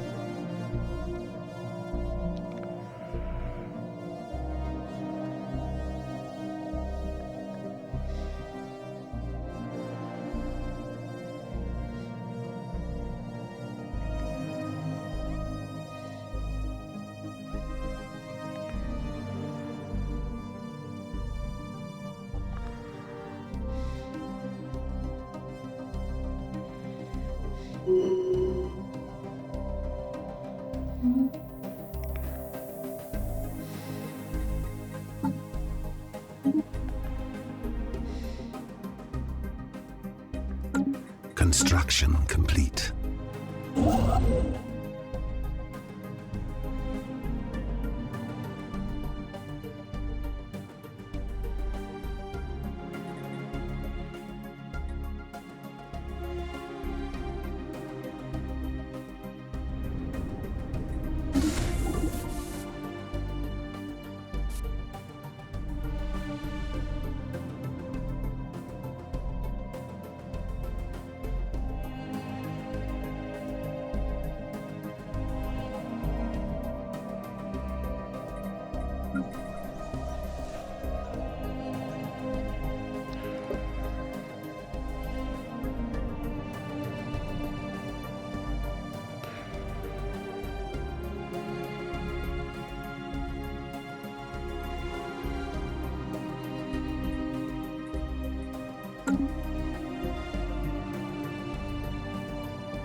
Star system charted.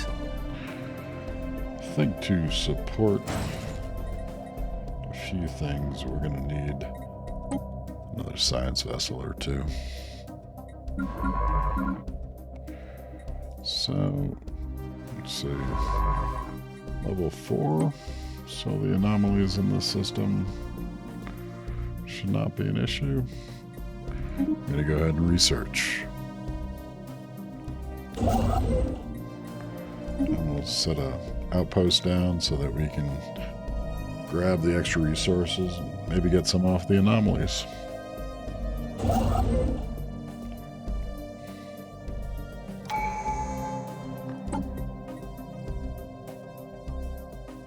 Star system charted. So we're going to pull back on our researcher upkeep. It gives us our first option for an ascension perk. It seems like because we are running up against our sprawl, that Imperial prerogative makes sense right now.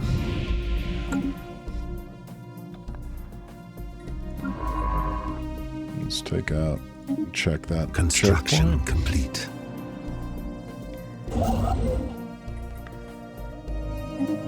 Build out the rest of the mining stations in that system. Sphere of influence expanded.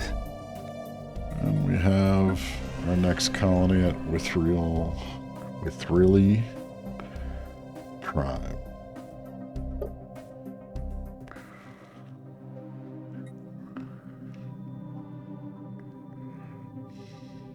I'm going to let that grow a bit and then get a robot plant going there as well.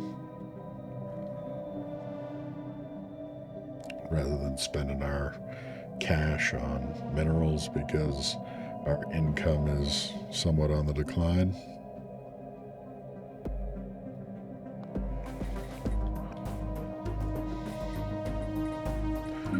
Would consider feature clearing if there's anything interesting to clear.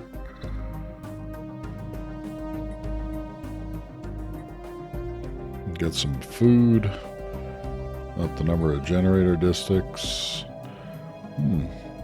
Got 30 alloys and agriculture districts.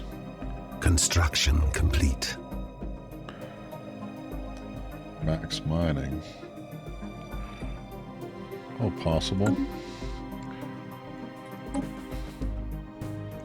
Hundreds of prismatic objects, each having a unique shape and structure, have been placed around this star, allowing starlight to pass through them to be dispersed in unusual spectral patterns. Most of the prisms appear to have been knocked out of alignment over time, but even what little still remains can only be described as mesmerizing. Ooh, nice little bump of influence.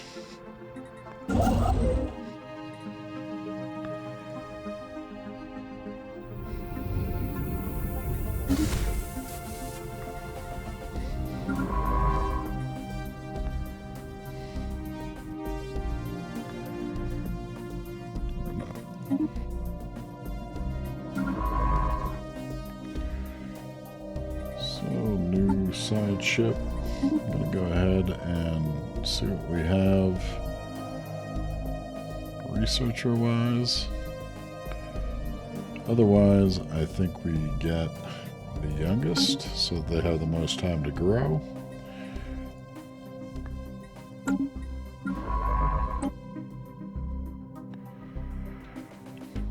Now we could take our engineering, put someone with some dedicated engineering specialty. I think we're going to do that. Technology.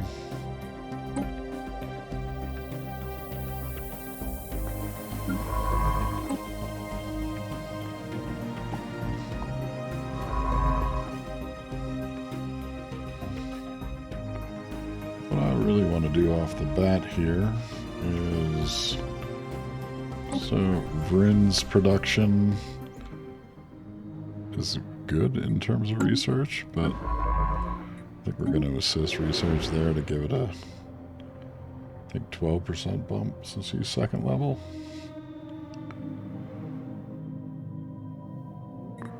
Sphere of influence influence expanded. And we just established on Wadrax.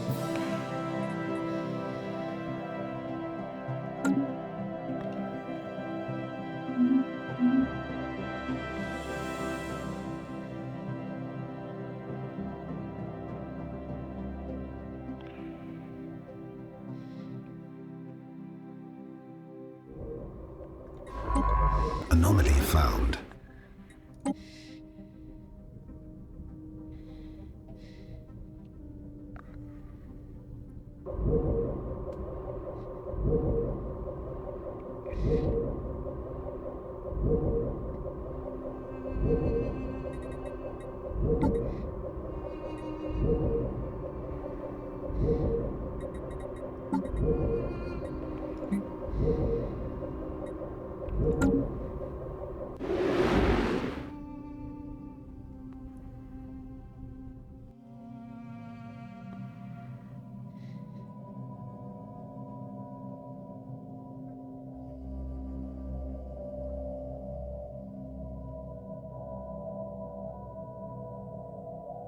Technology secured.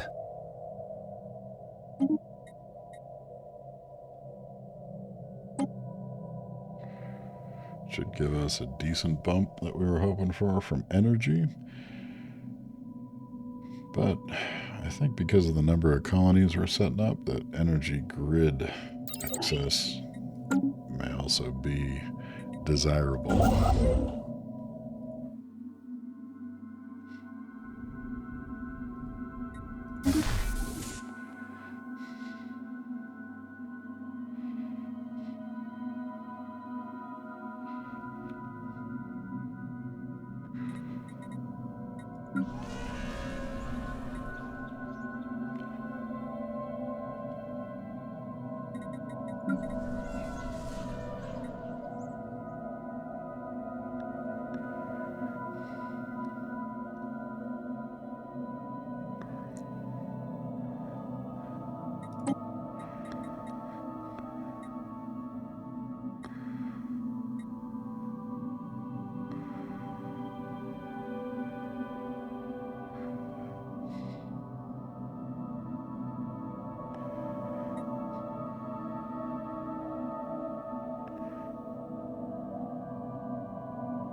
Yeah, kind of like here, gaining the 30 extra alloys, opening up 3 agriculture districts possibly, and then secondarily looking to Wadriax Prime.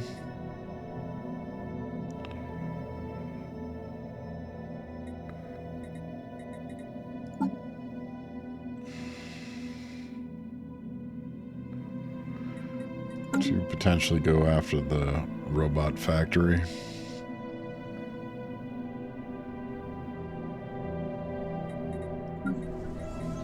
We should now be seeing our research assistants in the mix.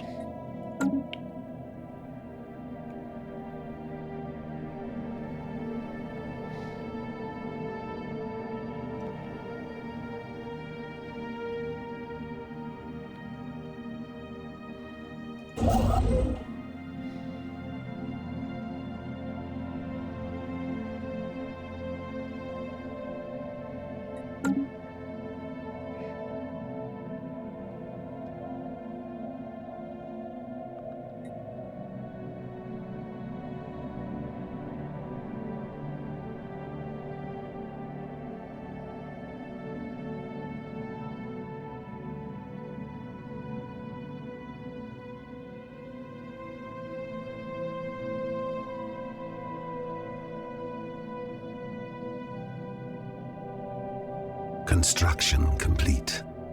I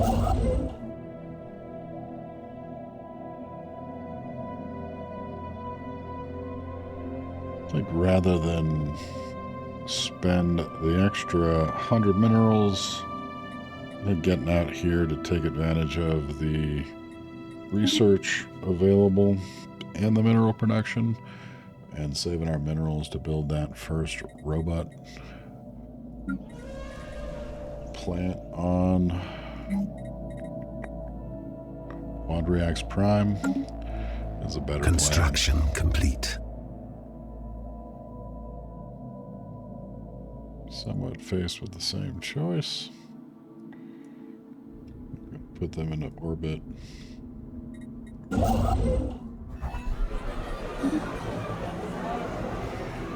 A new faction has recently been gaining traction in the internal political landscape of the Vrinn Imperium. Led by scientist Widana Ilper, they call themselves the United as One Party.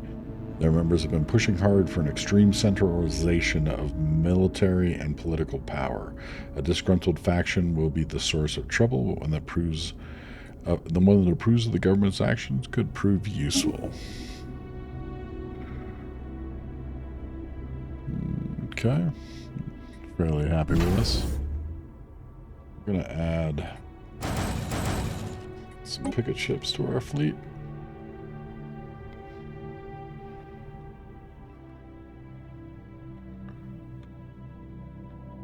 And a couple days, we should be able to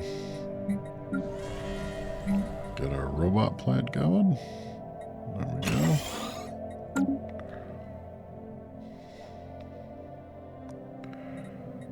I think what we're going to look to do is relocate the next few pops we produce here, as opposed to opening up housing for them on the capital.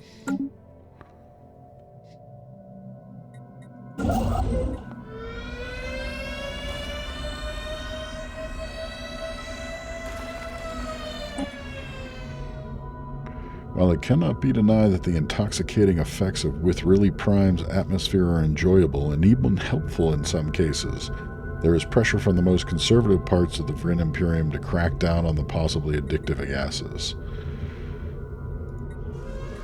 So the hallucinogens give us happiness and physics research, which is interesting.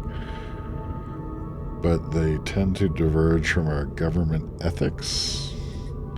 We can shut it down, or we can leave it alone.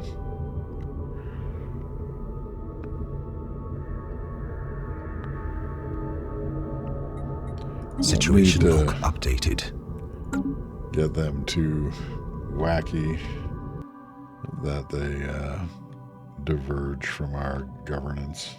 So, seems like a better choice.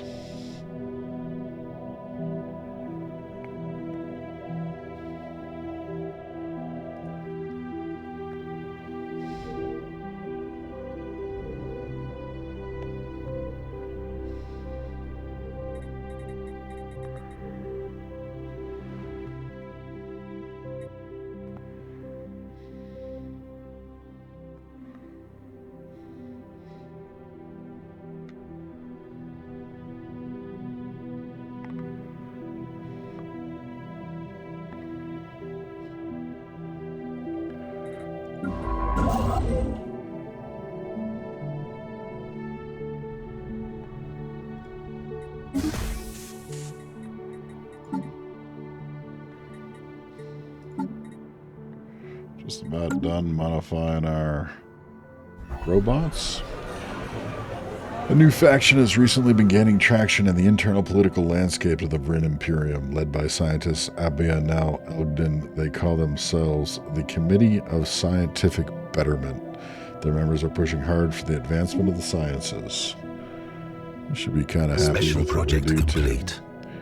We completed the modifications to the robot species. Let's make sure we did that right.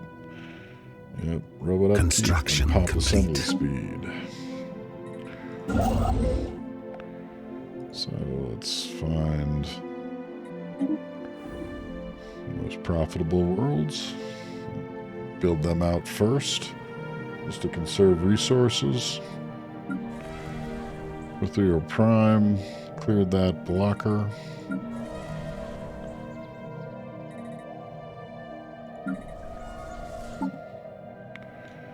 could buy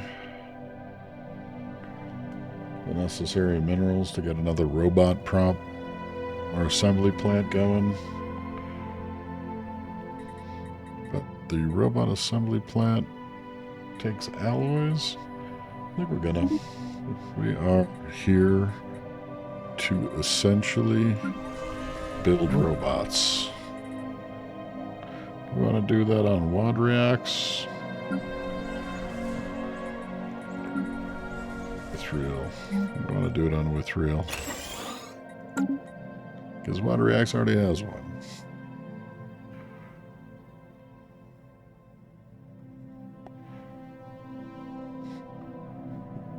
Seems somewhat optimistic early game expansion. We got a fair amount of decently habitable worlds. We discovered a valuable world at Hemtari's B2.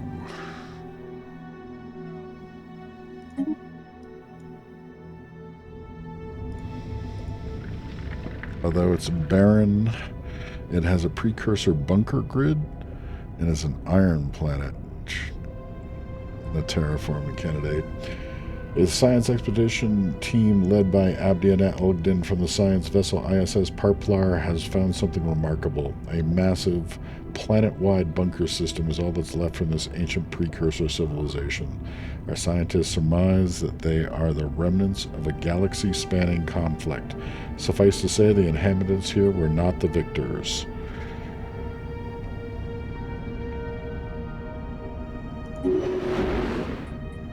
Anomaly found. Ancient shipyard anomaly. It's here, I believe.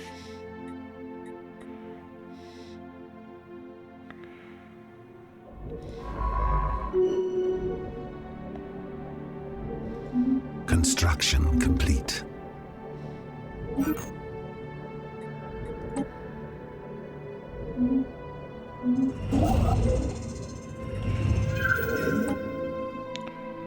While scanning the star Hemtari's B, our science ship's onboard computers quickly detected repeating patterns in the radio frequency signals it emanates.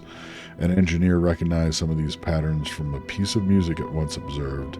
This engineer proceeded to convert the patterns using a particular clear instrument and managed to produce quite a unique sound. A full recording of these patterns has produced quite a beautiful sounding piece of music. With the right equipment, you can practically hear this star sing. Incredible. 2 physics, or spend a little bit and we get 3 physics and 4 physics and 2 society. We're going to go ahead and do that. We have the extra capacity right now. Influence. And Brunei is looking to be a profitable expansion next. We're going to build the research station.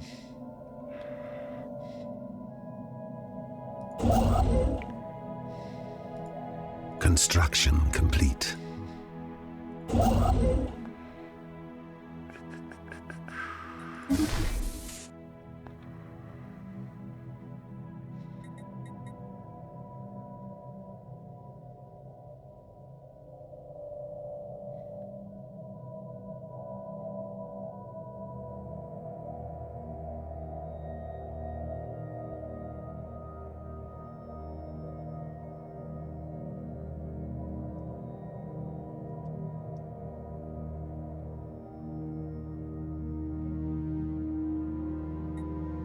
Star system charted.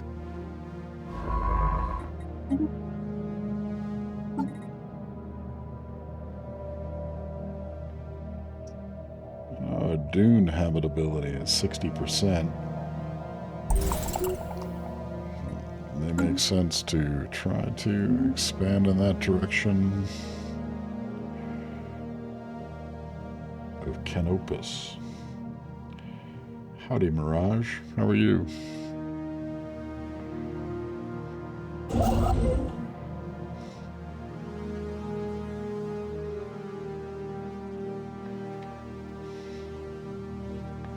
Star system charted. Welcome to the stream.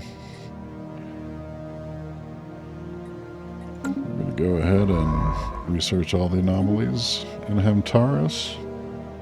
And I think try to get both of these choke points done. I suppose I do try.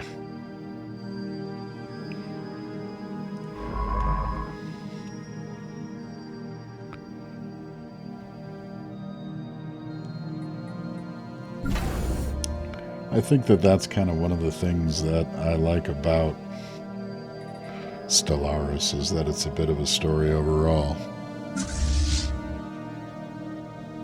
So we got interceptors, missile, and picket vests. I think we're going to add a few more missile and picket.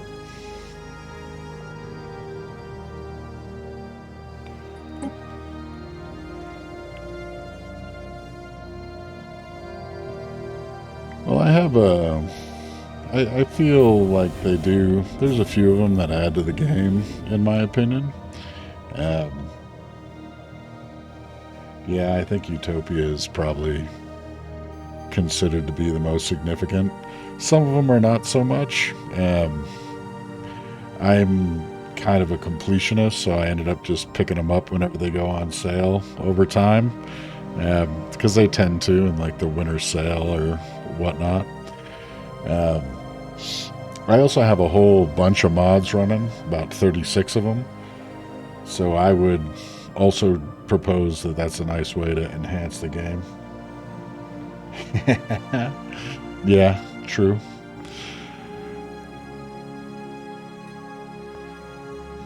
Now has the pet crawler tank. I think we're going to dissect that little bugaboo. Yeah, it's really... Construction complete. There's some decent videos that I watched on, like, what are the ranking of good DLCs versus bads. Yeah, those are usually worth kind of a run through, because some of them just add more valuable pieces to the equation than not. It's the paradox thing that they just release repeated. I mean, if you take a look at like Europa Universalis or Crusaders Kings, complete. It's just kind of a thing that they tend to invest in them a long time, but it also seems to be you get a lot of maintained development. So, you know, there's a balance there that if you have to throw them a few dollars every now and then, it helps out. Yep, there you go. That you do then. Yeah, I did the same thing on Crusader Kings. I like that game. I'm kind of interested in seeing what comes of their new Royal Court one. It's I think that actually sounds like a challenge. Get it? So I'm in Colorado in the U.S. I live in a tiny little mountain town outside of Boulder. All right, so we got some population overflow. We have an unemployed humanoid. So let's see if we can afford resettlement. I already have a colonist and roboticist at Wadriax with really. I think I want to get a roboticist there. We don't have the energy to transfer him over, so I think we're going to sell a little bit of food. Is that enough?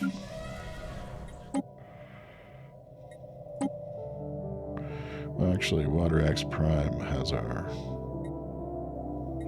you're a roboticist too.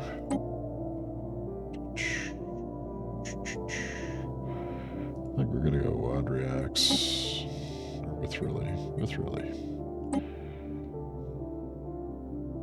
I am using a GUI mod. The dynamic GUI with dark UI and a couple of the submods to support a few of the other pieces. If you go to my channel and look at the About, there should be a link there to my Steam collection that are the ones that I'm running now that seem pretty compatible, and I haven't run into any trouble with them.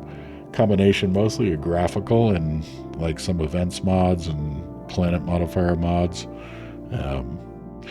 Stuff that I just find kind of fun.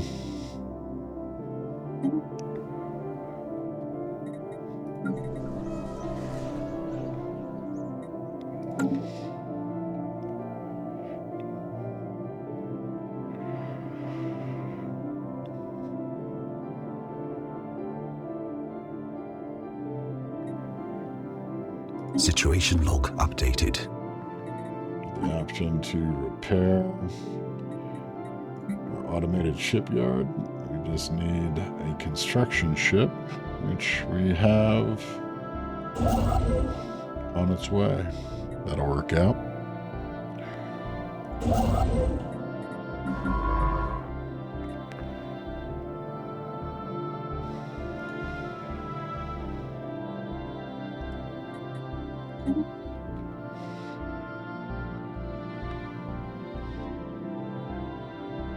Technology secured. The one thing about that Steam collection is that it's not in like a load order, so you gotta kind of look at the instructions on the GUI mod to get a good idea as to the order to put together different mods and then submods.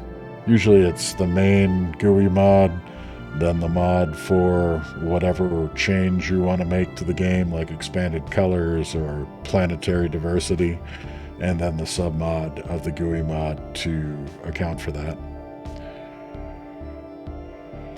So we are running low on energy.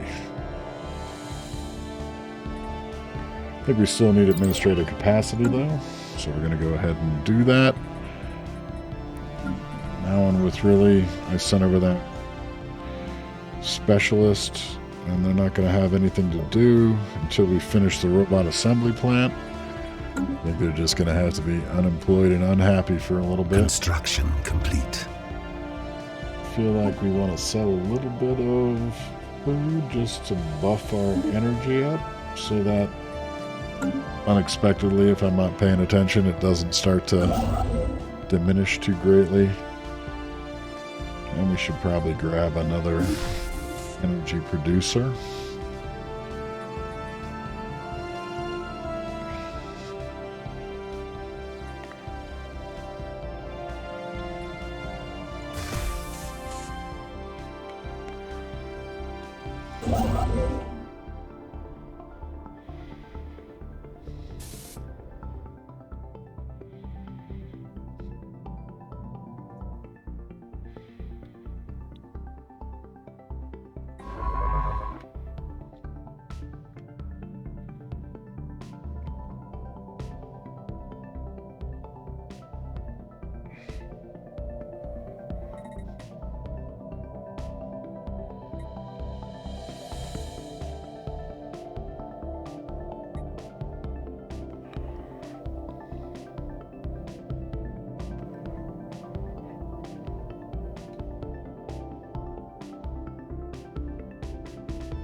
For some reason, someone has towed an asteroid into the stable orbit around Hemtari's B3.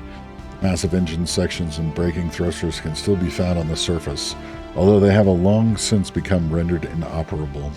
Whoever did this also mined the asteroid for minerals, but these operations were seemingly abandoned shortly after they began. And a 3 engineering buff to Hemtares B. Construction complete. So now we're going to start venturing out where we may find some neighbors, but let's have a look at what we find.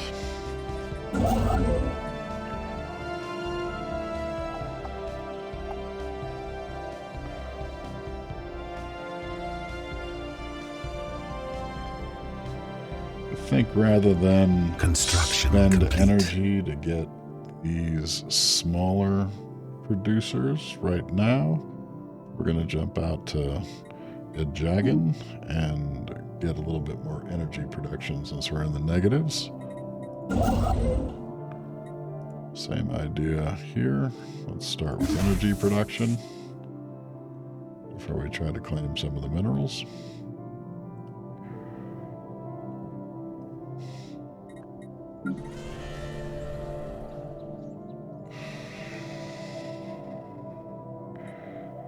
So now I think we have a spare robot.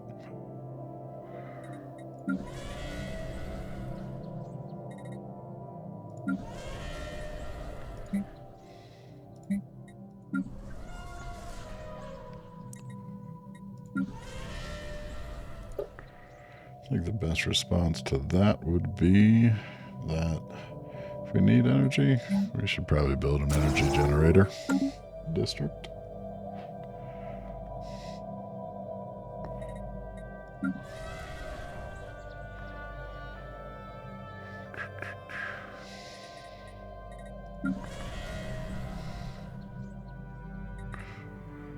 Guy should become a roboticist, maybe? No, he's just a worker, though. So we might need to figure out how to shift some folks around. The economy is getting a little bit tight, I think, from all this early expansion and colony building. But it seems survivable.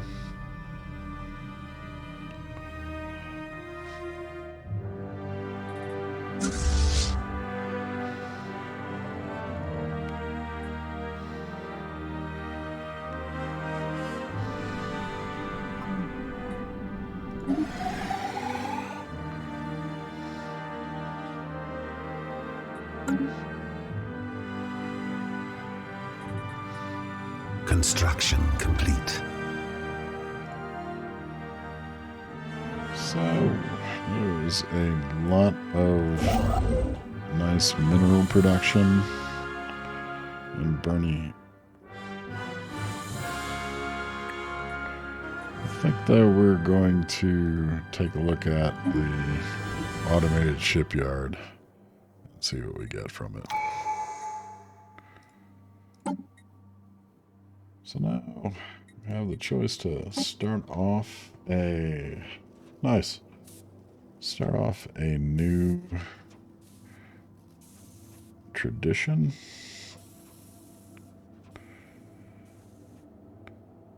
It seems like it might be nice to try to reduce some upkeep to just get our economy a little underhand, back in hand.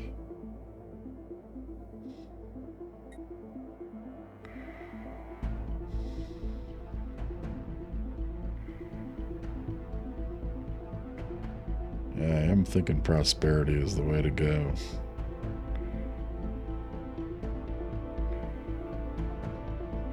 Get that initial mining station output bumped up.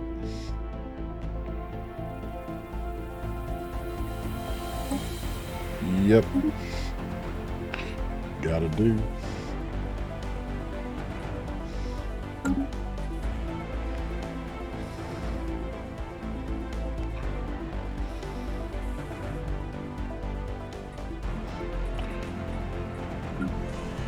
So, looks like we got our row-up plant going, and we got it staffed. Have a look at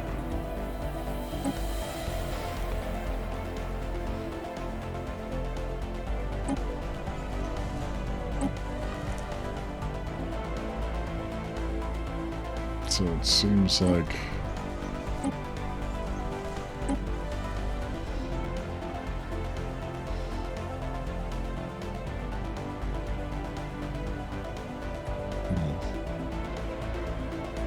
we're just going to need to play it tight, see where we can get to as far as production.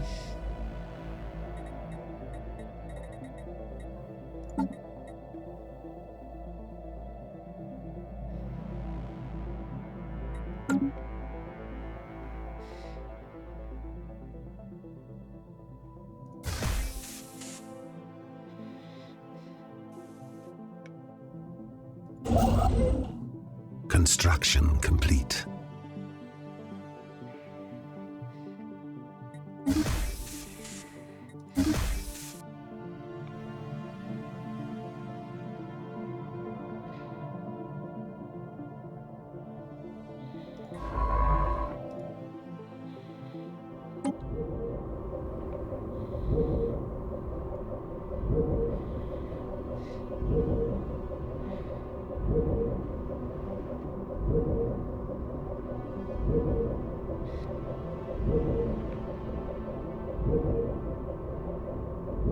Cool. I hope you enjoy it. It's, I don't think it's anything balance ruining. I think it just is generally stuff that tries to make the game look a little better and have a little more stuff going on in it.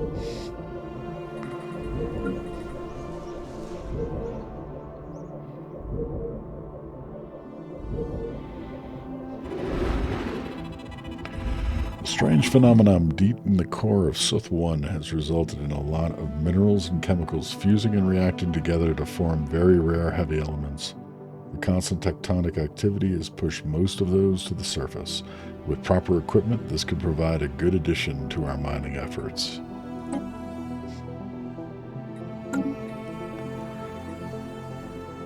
Got some extra alloy production on Suth 1.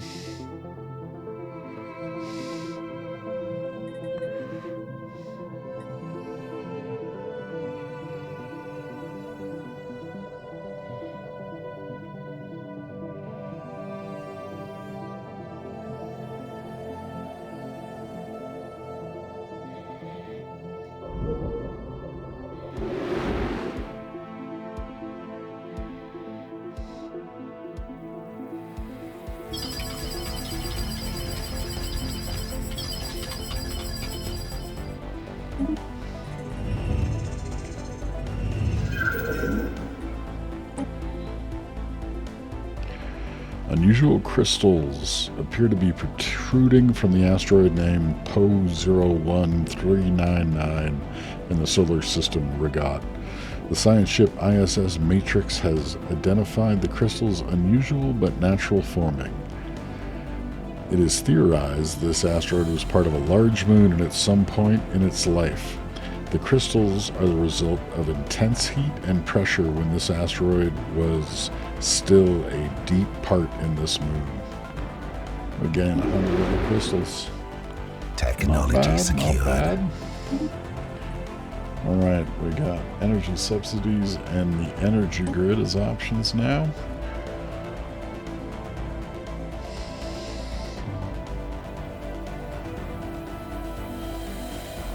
I think we want to buff research station output because we have a fair number of them at this point. 21, 8, 34. Yep.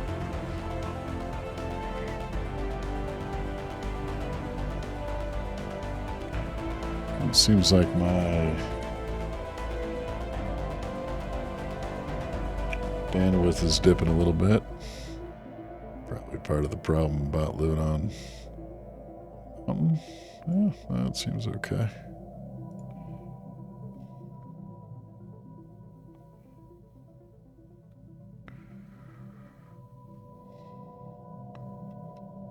Let me know if the stream goes bad.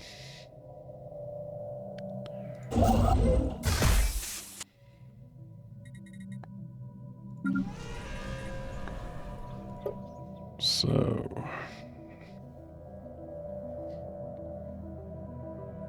almost at administrative capacity. Special project complete.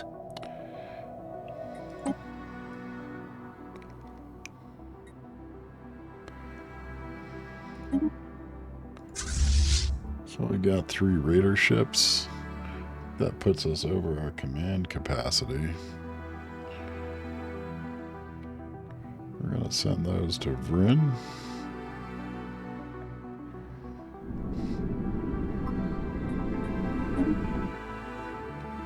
We probably should kick out, say, one of our picket ships, so that we're not overpaying.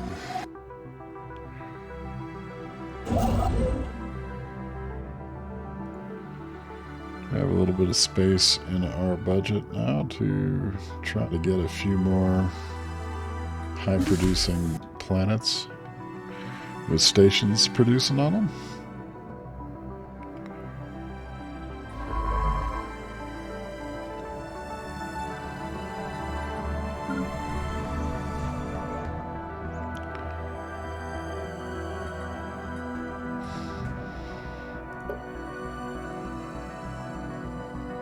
So I think with the way our population is working, that we probably want to go energy grid.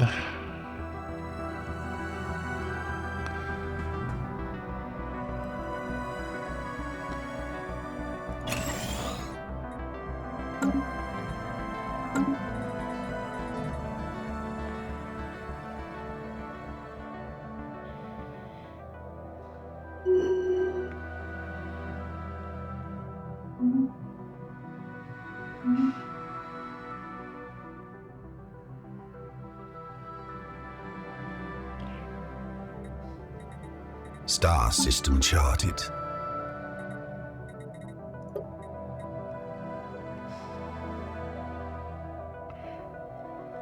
Do you know if the Mirage, if the Dwarven looking guys are part of that humanoids pack? I don't really remember, but they always tended to be the guys I like to play.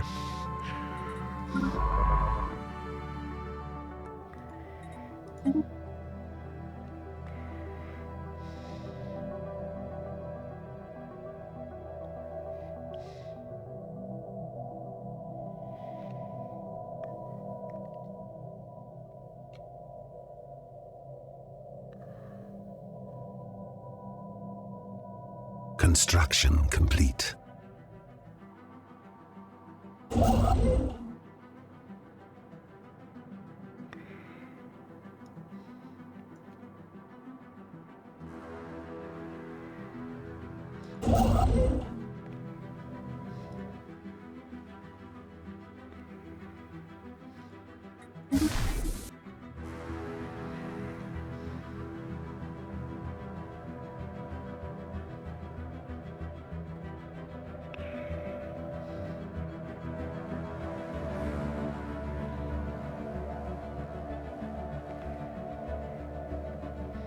Construction complete.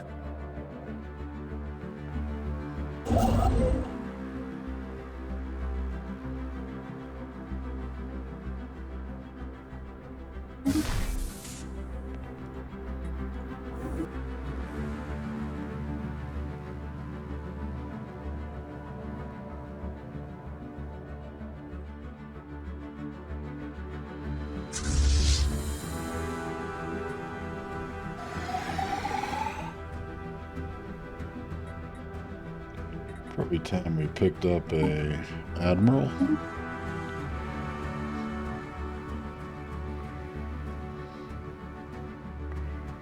And I think ship upkeep reduction could help us out.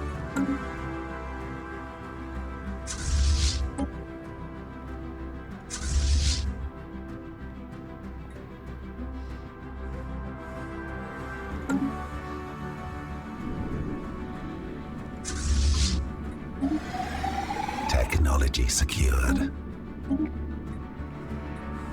We picked up exotic gas extraction. which is going to let us take advantage of a few of the exotic gases that we have. And I think a general buff to mining station output. Anomaly found. Would be worth it. I'm going to leave all anomalies be until the galaxy or the system is fully surveyed. Looks like this might be the next choke point that we want to try to take. Construction complete. Hard to know exactly for certain. Hamtares seems like a valuable and choke point based system to also take over, but we're getting close on our empire capacity, so that's going to be an issue. We're likely going to go over just from the pop growth. What would be useful is to get construction complete. A couple of administrative offices built, but those will also be a bit of a trick.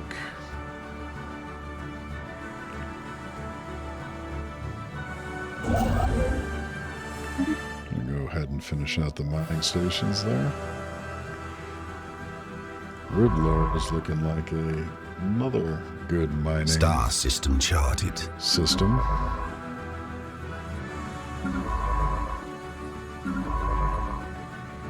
I'll research the anomalies now that it's surveyed.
Someone has used a mining laser from orbit approximately 5,000 years ago to carve a large body of writing into the surface of Sith B3.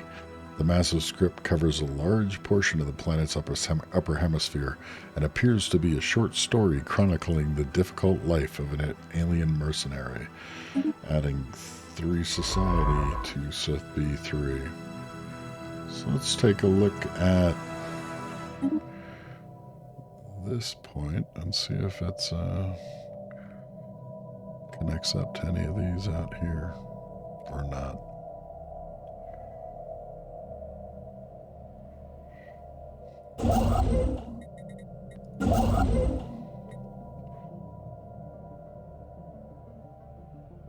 I think we have the extra, we're going to spin up another construction ship so we can build out our exotic gases. And we could probably use another science ship in this, say, westerly direction. We have this scientist who's assisting research. Let's take a look at what we could get in addition. Technology secured. Alright, a little buff to administrative capacity gives us a little bit of headroom. Good thing, good thing.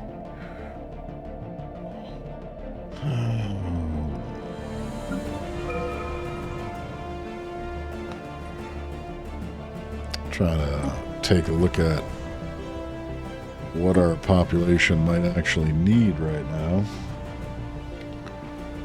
I think with those additional administrative capacity. We need to get housing going and open up job slots by starting city districts on Withriel and Woodreax. Prime. Waterreax 1. It's probably okay for a few. You probably should throw another city district on Vrinn as well. We're not really challenged by food yet.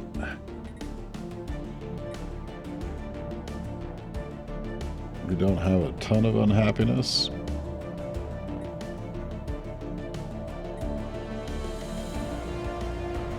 Look at the features that still need clearing.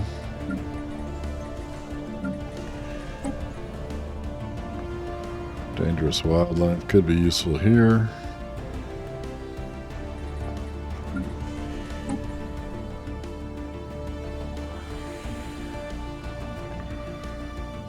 Soil remediation.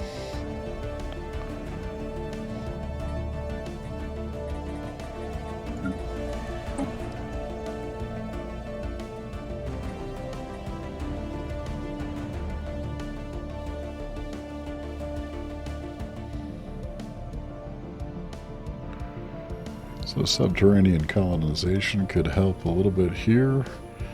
Give us 4 extra, actually 2 extra agriculture and 1 generator.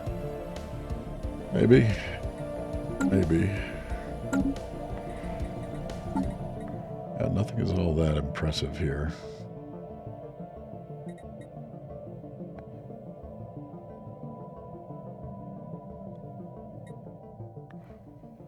We could start building out star bases. Yeah, I didn't want the upkeep right away.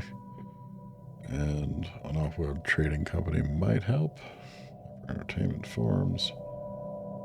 We're going to go for the off-world trading company. Get some more income.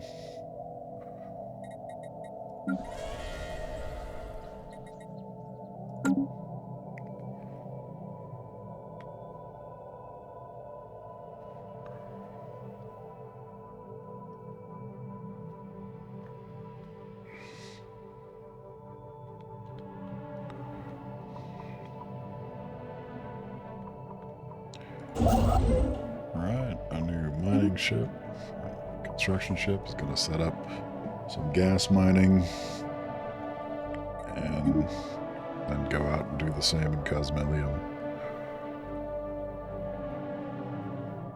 Construction complete.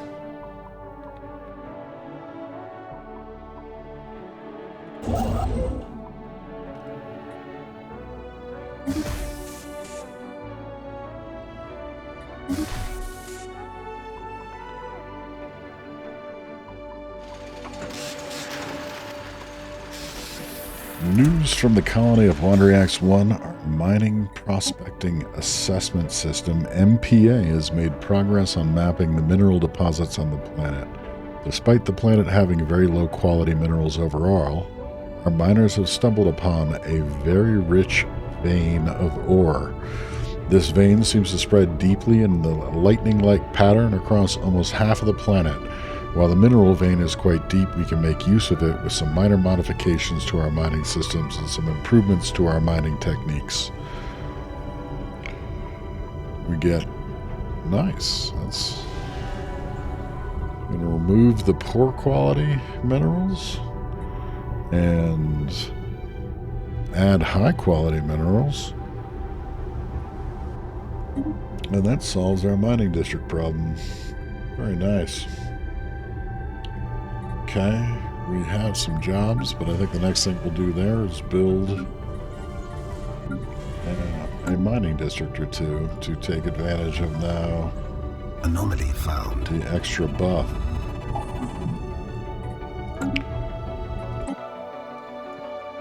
Our science ship has found a strange asteroid during its survey of the system of Lysaira.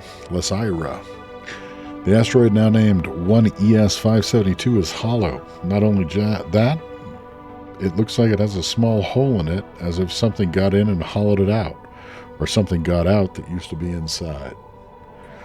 That's disconcerting, and we can add 3 physics to it, or we can spend 15 influence and also add 2 society for 15 influence. We have it to spend, so we might as well.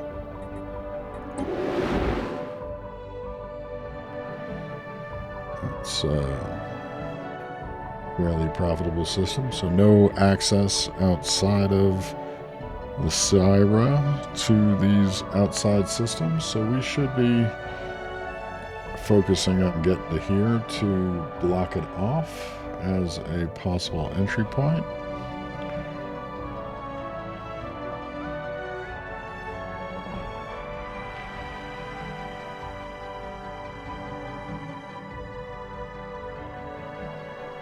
So I think we're closing in on midnight my time or so I'm probably going to draw this to a close in Anomaly found. 10-15 minutes. Leaving things be until we're done with the systems. I think we could also use another science ship.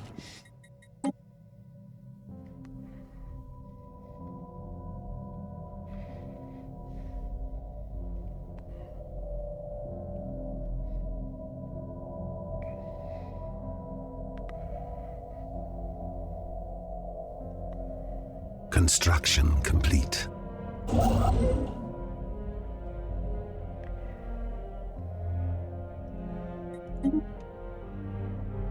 Looks like Riblor may be worth incorporating, although our overhead of Empire Sprawl is kind of difficult. We got unemployment, we got a worker waiting.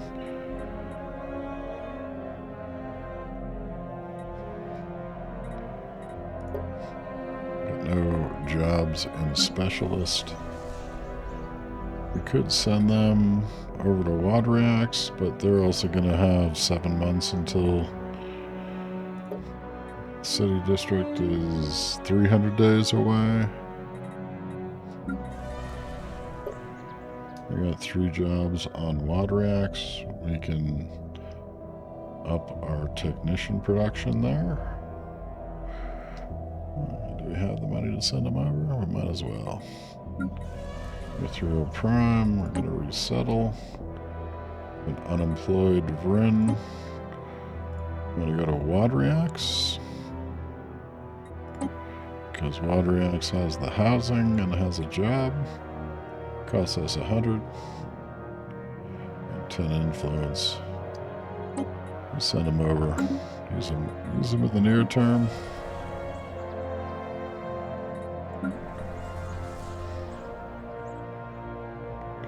And that gives us a nice little bump on energy. Take it. Take that to the bank.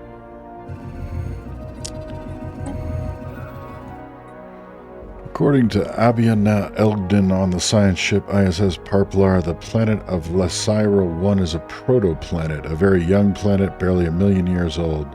Much younger than any other planets in this system. The exact nature of how this planet came to be so late is unknown and worthy of investigation. Fascinating for 2 physics or 3 society and 2 engineering if we spend 15 influence, which we're going to go ahead and do. Mainly because we have a fair amount of physics, but we're fairly low on society research. So we'll take it where we can gain it.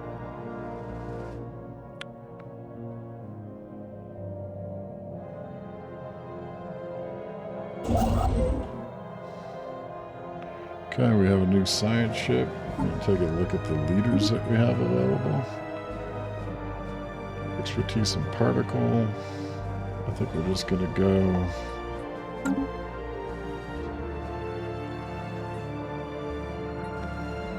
This is our physics researcher, our society researcher, and our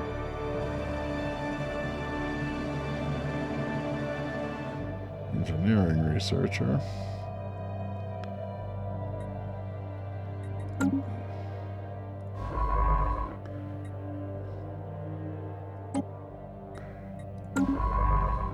think it's possible we just want to move him out to start surveying, which we're going to do.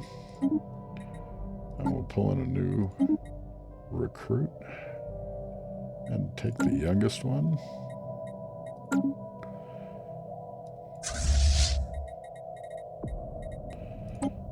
And we're sign in there.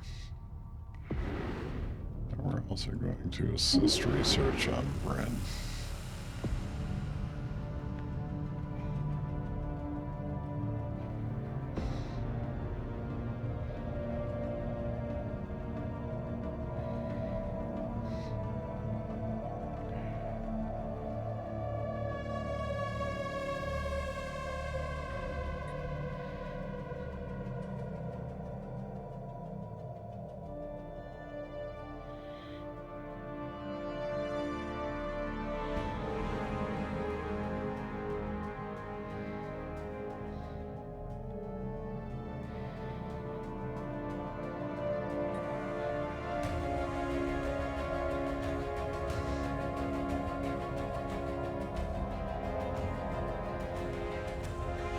Star system charted.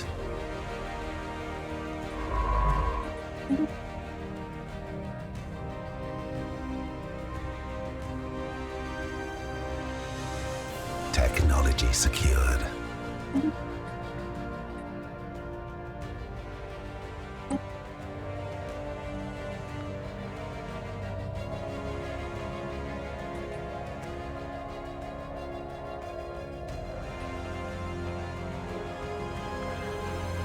Probably start time to start improving on our ships, and I think improving lasers is probably the first step in that direction. Construction complete. We are more than likely going to run into some folks in the near term. We're gonna build everything we can here.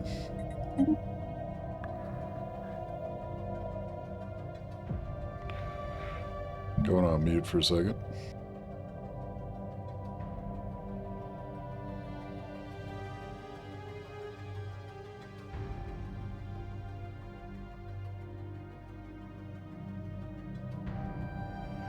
All right. Sounds like the dogs need to go out for a late night. And I was kind of winding to the end, so I think this is a good cut point. It is the Vrinn Imperium, and they seem to be doing a decent job at getting a foothold in the galaxy early on here. I'm going to give it a save. If Mirage, if you're still watching, I'd appreciate a follow. That'd be cool. And then you may get a notification when the next time we start this up and continue it on. And cool, man. Thanks. See you next time. Hope you enjoy the collection of mods, too. And I hope it's fun to play. Have a good night, man.